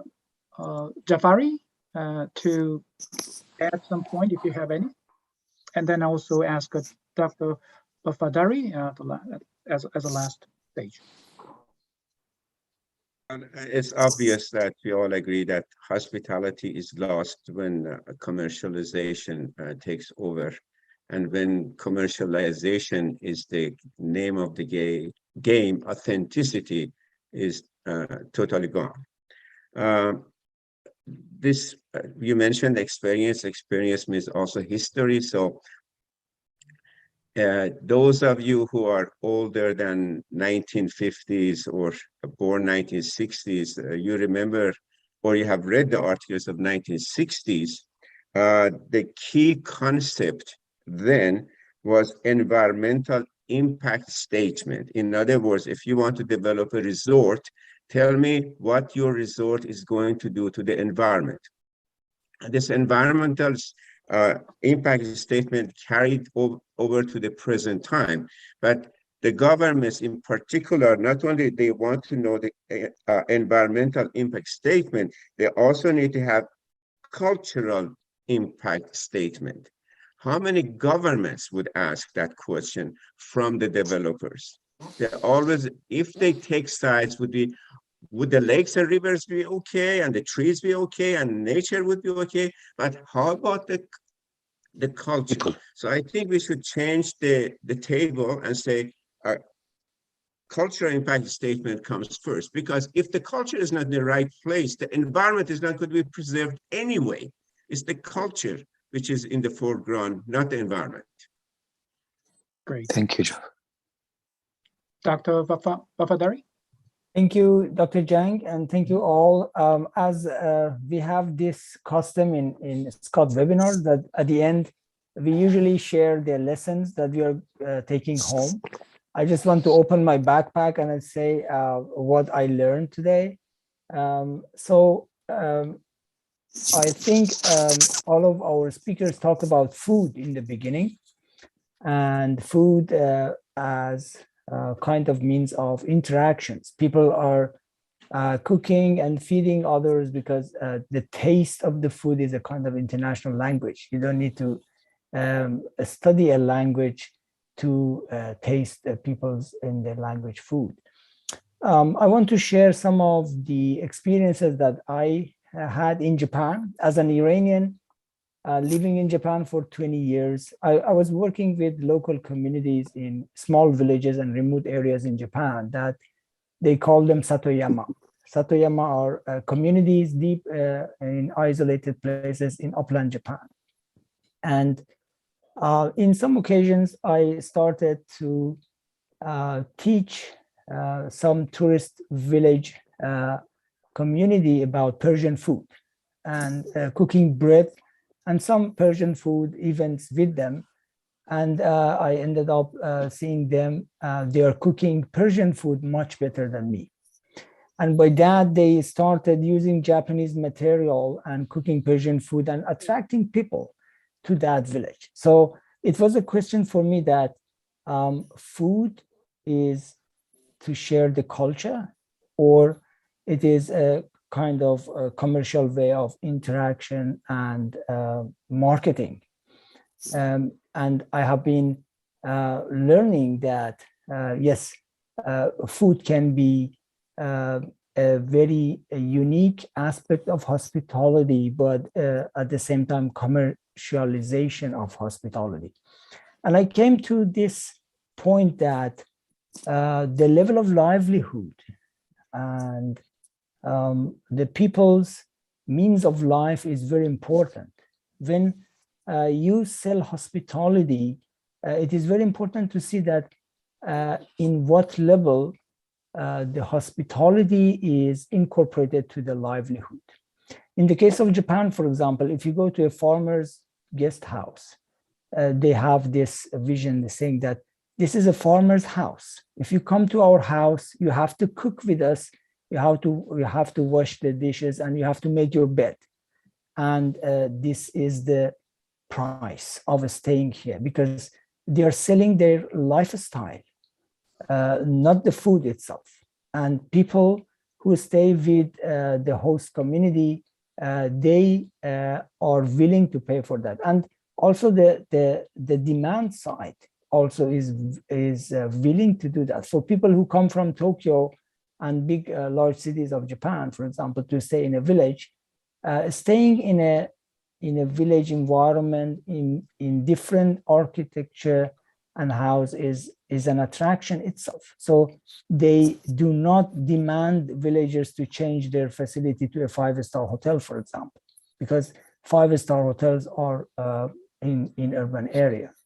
So I also learned that if villagers in Japan were depending on selling the hospitality, as I saw in other countries, for example, maybe it was not the case to manage the hospitality service. And also about the role of government, my last lesson that I'm taking home is, again, the example of Japan, that when people want to establish their guest house or farmers' guest house in Japan, they are not forced to change the kitchen, for example, or change the style of their cooking facilities, or establish fire distinguish facilities in that. If they have a simple door in their backyard from the kitchen, they are allowed to. But in some cases, I've seen in other countries that if a farmer or a usual guest house want to operate, they need to change a lot of things that these changes, these regulations will change their way of life, and it changed the people's culture as well.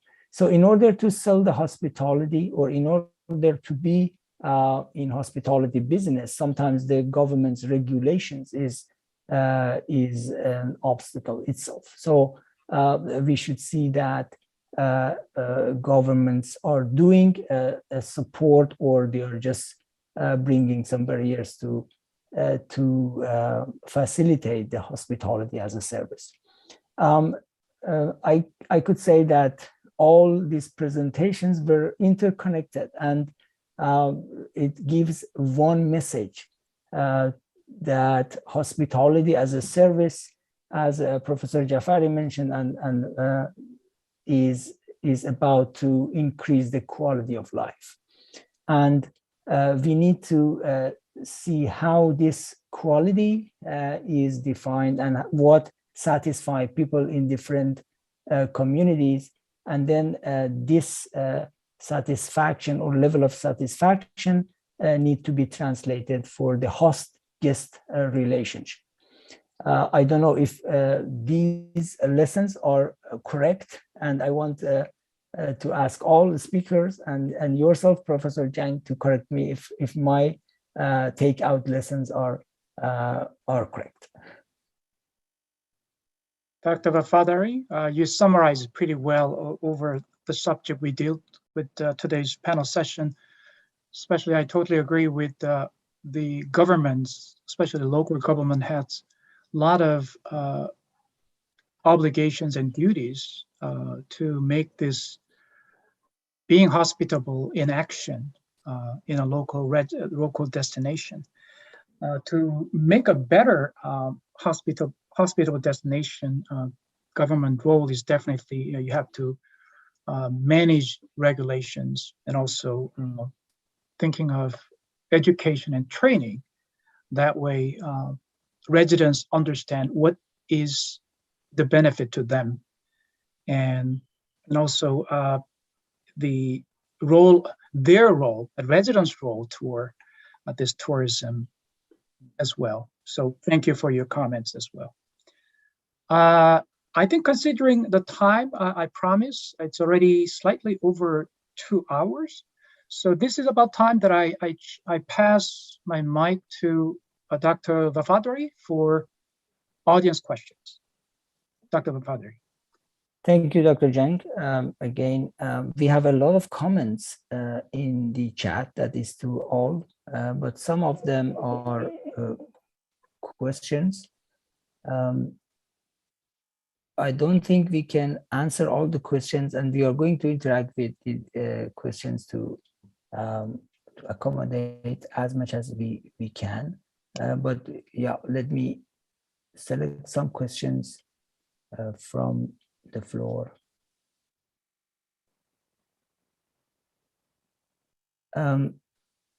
We have one comment here about host communities, that they should be educated how to treat the guest and how to interact with the guest, and what are the requirements or basic educational requirements to be able to interact with the guest.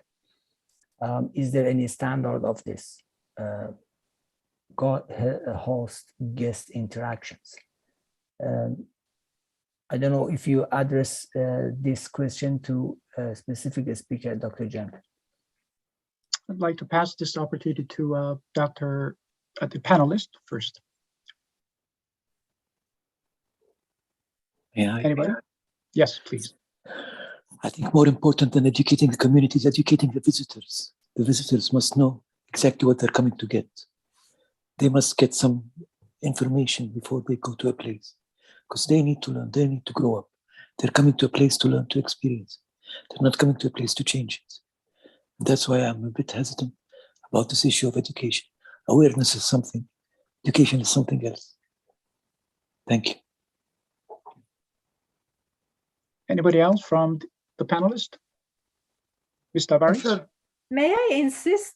Sorry, Dr. Nolan, if you want to mention something, but No, go I ahead, want Nolan. to insist that I don't have anything to say, and I would love to hear from Dr. Nolan, but I want to insist that Dr. Wall answers to this question because I have read some stuff from him about education. So just wanted to add his Yes. comment. Then I'll Good. first ask Dr. Nolan and Dr. Wall.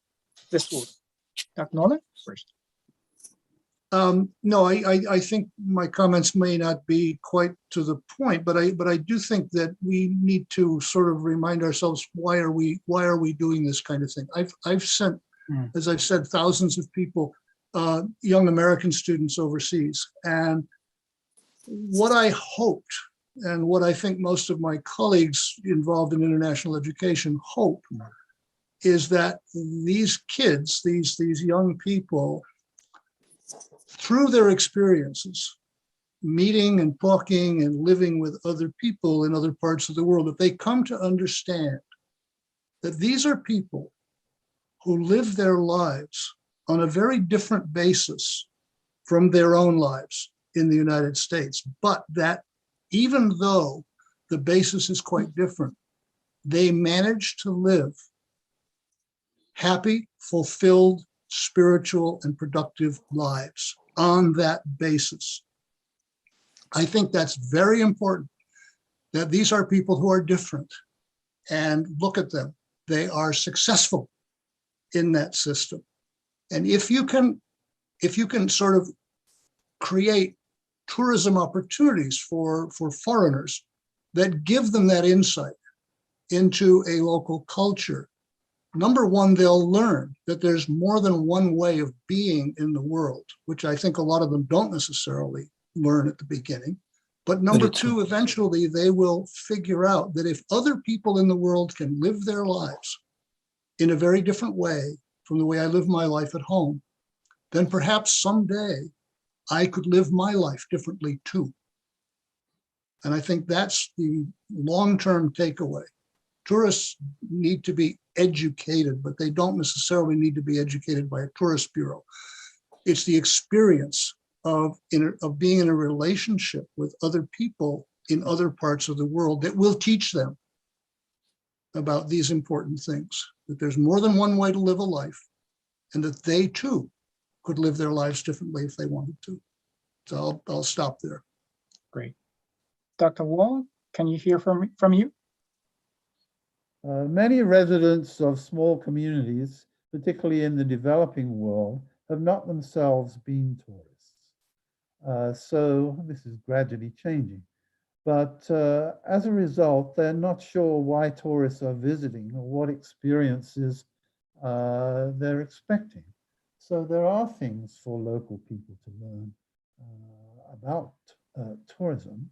Yet at the same time, I think we have to respect the local people because they are the experts on their environment and culture. And one must give them an opportunity to express their hopes and fears about what tourism might bring, and to represent themselves in the way that they feel is appropriate. Not quite a cultural thing, but I'd like to provide an example from Inner Mongolia when I was involved in an ecotourism strategy. I was with government officials up on the grasslands, and the government officials were talking about uneducated people. And I pointed out to the government officials that these people had lived on the grasslands for generations, and they were experts, and their biologists couldn't live on the grasslands for 2 weeks.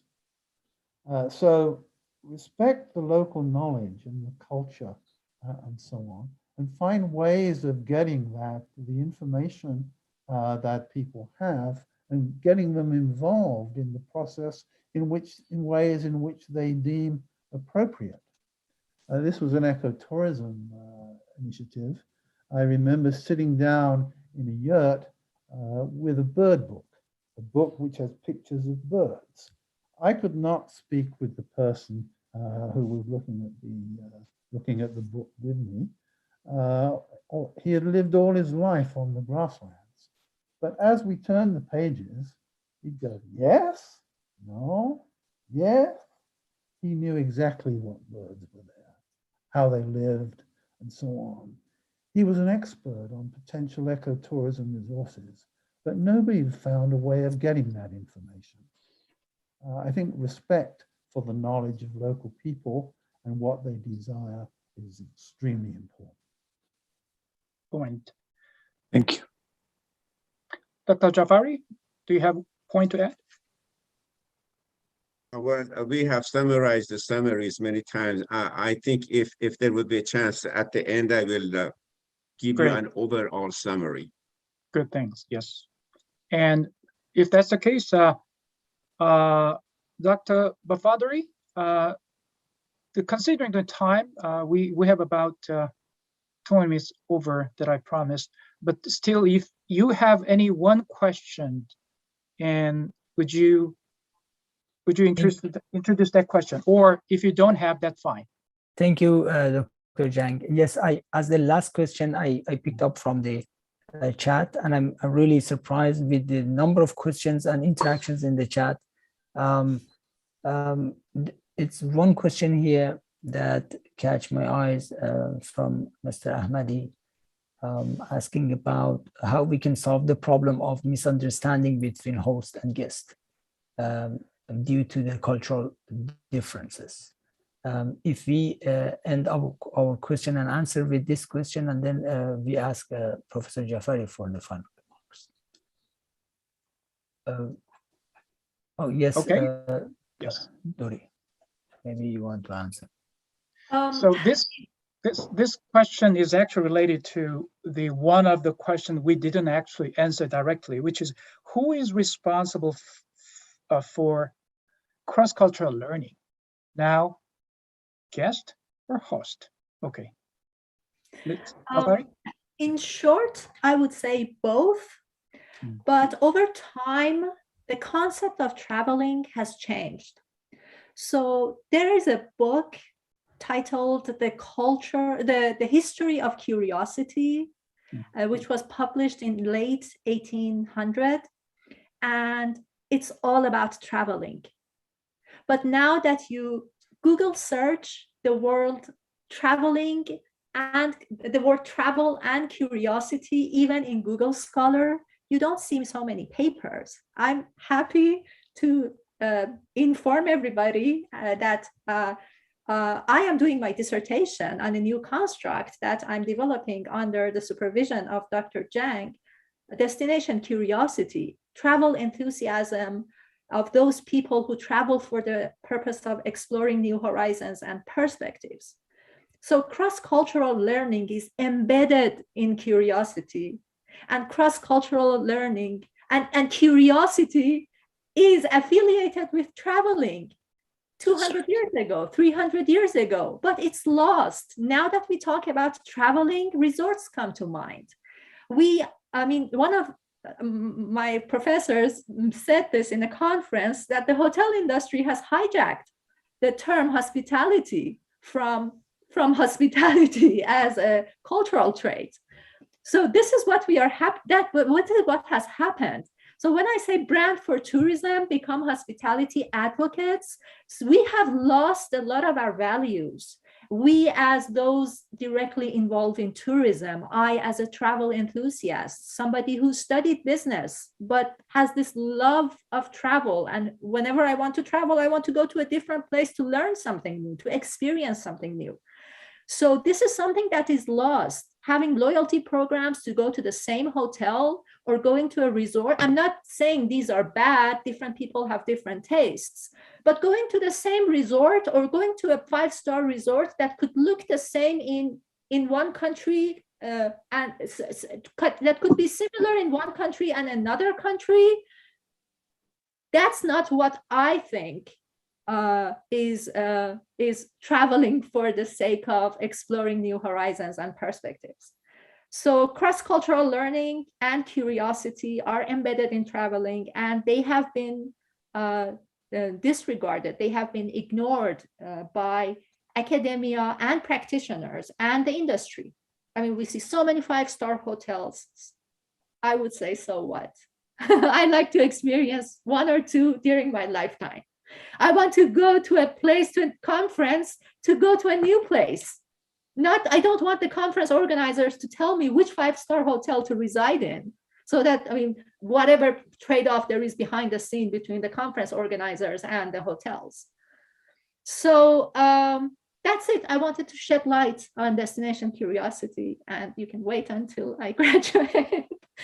And thank you for giving me this chance. I echo your opinions about key term is curiosity. Yes, if visitor has curiosity of destination and the residents of that destination, they probably learn before they visit. And if hosts are interested in a certain visitors, and they probably learn those culture in advance. So curiosity is very, very important term in this case, is to understand each other. Thank you very much. And Dr. Wolf, anything else? I don't want to add anything at the moment. Thank you. Okay. And Dr. Nolan? No, I don't think I have anything much to add. All I would say is that I do think curiosity is at the root of most of this. And I think it's probably hardwired. Human beings are innately curious about the people who live over the hill. I think there's a good reason for that in terms of evolutionary biology. This is how you mix up the genes and sort of get a decent, a decent sort of DNA thing going. But whatever it is, most people are very interested in other people. And it's the management of that that I think has brought us all here. You know, our ambassador to Nepal, Julia Cheng Block, said some years ago, she said the main problem of the 21st century is going to be the management of human difference. And she didn't mean managing it in the sense of controlling it, but rather of making sure that the world is safe for cultural difference, for people to be who they are. And I think that is our fundamental problem. It underlies our problems with economics, with warfare, with the movement of populations, which is happening all over, the world today, especially in places like Europe and North America. So we either get this right or we suffer the consequences. And tourism is a fairly positive way of going about it. It's got some negative aspects to it, but we are all involved in something much bigger than just the tourism industry. It's people meeting people, and then what happens, right? And it's the then what happens that should concern us all, because the outcomes of those things, for better or for worse, will be what shape the world that our children inherit. So I think it's a long-term operation. Anyway, thank you. It's been very interesting talking to you folks. Excellent. Okay. Dr. Rafai, as extended panelist, have anything to add? No, I just want to say something. People meeting people is establishing peace in this world. You can never ever carry stereotypes or feelings of hatred or animosity to people you had dinner with. Listen to their stories, listen to their songs, you see them as people, not just as other cultures. So it's very important for peace in this world, to understand each other. Just wanted to add this one. I also want to say that curiosity is a very, very important element here. Curiosity means that we need to know more about each other. And meeting people, it's very important. I think what you meant, Madam, it's not just 5-star hotel, it's all-inclusive hotels. All-inclusive hotels are a danger to me. I think all-inclusive hotels locking visitors in a certain place. They don't go outside, don't meet anybody, they don't interact at all. You should force people to leave their hotels somehow. We have a Dead Sea area here. I'm speaking to you from Amman, Jordan. Dead Sea area hotels are all-inclusive hotels. They have the people of the villages around them working They come in the morning and they leave at night, but the visitors never leave the hotels. I encourage them to do one thing and one thing only, to declare every Monday and Wednesday the lunch in a different village, not in the hotel. And when they did that, people were forced to go. First they feel they have to go, then they voluntarily see a value in interacting and learning from other people. That's the way it should be. Thank you. Okay, thank you very much. I think Dr. Jafari and Dr. Jafari include all this point in their concluding comments. So I would like to address all the questions raised here, and especially the last one, Arsana Khan, and raise an issue about bad experience from one local community that conclude their experience is bad. So does that influences all the other communities and their intention? Maybe I think Dr. Jafari and Dr. Bafari include this point in their concluding comments and mine as well. So I think this is about 2 hour, 20 minutes discussion, which I think is long enough to cover hospitality and actions. But still, this seminar series deal with these similar topics in the futures. I think many of you are participating in other seminars to understand more about hospitality and actions. My comments of today's panelists, panel discussion is we want to look into hospitality in action, so in the real world. So what we think services versus hospitality, there is a difference. What I mean service is what we as a host or hotel employees or any travel destination employees, this is what we do to visitors. So that's a service. But what we mean hospitality is different from just service. What we mean is how we make our visitors feel. Hopefully this is happiness.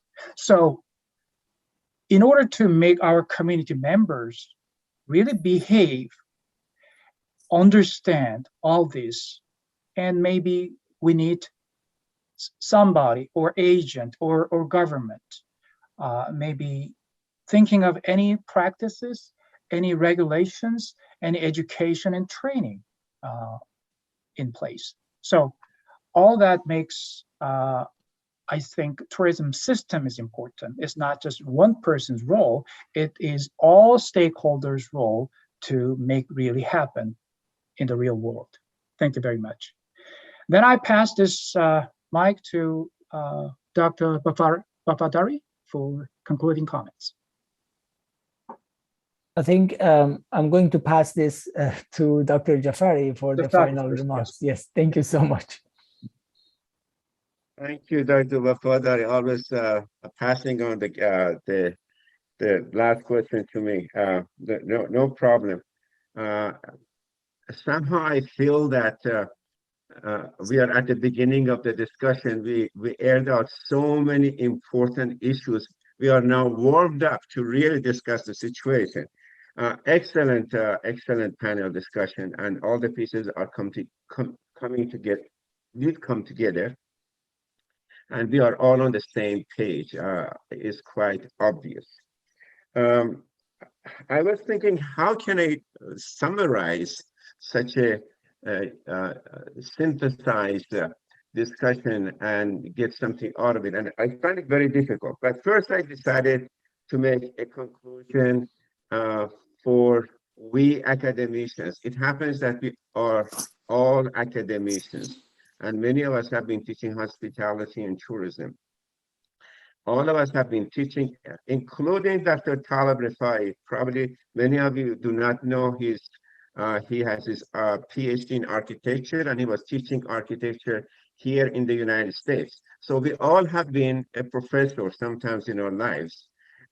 So going to teaching hospitality and tourism this is a conclusion I have made many, many times, that we have to re-examine our curriculum in hospitality and tourism and add more social science courses to it. I bet 95%, 99% of hospitality and tourism students would not take a course in anthropology because it's not required. They would not do that. They say social sciences. Okay, economics is social sciences, so they're satisfied by doing economics only. So I think we have to open our eyes at the curriculum level and say tourism is all about culture. So we have to put culture into the curriculum if it is going to have a life at the destination. My second conclusion is that tourism industry about 20 years ago recognized that they have two customers, the guest and their own employees. So if they take care of their own employees, the guest is going to be happier. I think the lesson we learned today, it has to be three customers. It would be the customer, three types of customers: the guest, which is the tourist, the employees, and the residents. So residents, in a way, I hate to use the words of marketing and management. In a way, they are the third customers. If they are not satisfied, it's not going to work. And we have to recognize, ladies and gentlemen, that each environment has certain carrying capacity. Extend that to culture. We need to have culture. We have to study cultural carrying capacity of a destination. Not all destinations are open to the extent that we ask them to be. They have a certain cultural carrying capacity beyond which it becomes over-tourism.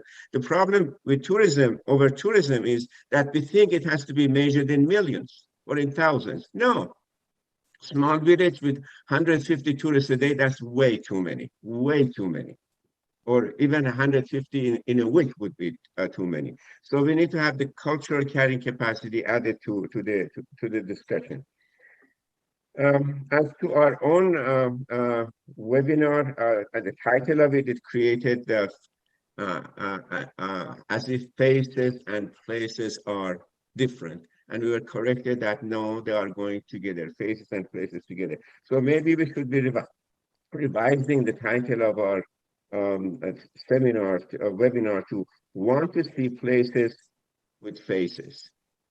So a place which doesn't have a face, it doesn't make sense. And I want to conclude with something that I concluded more than 20 years ago when I came up with the slogan, which is a nice place to live is a nice place to visit, and vice versa. We have to refocus our attention to the host community. If they're happy, if there's quality of life over there, the tourism industry is going to be rewarded.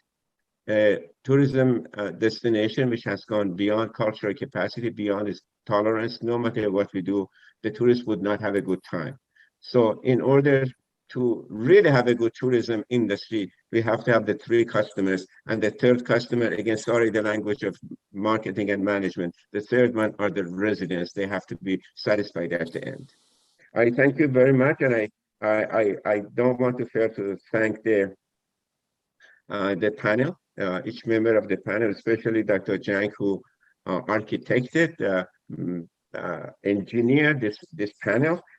Thank you very much. And I know Dory was on the foreground and background all the time to make things that are happening. Thank you very much, Dr.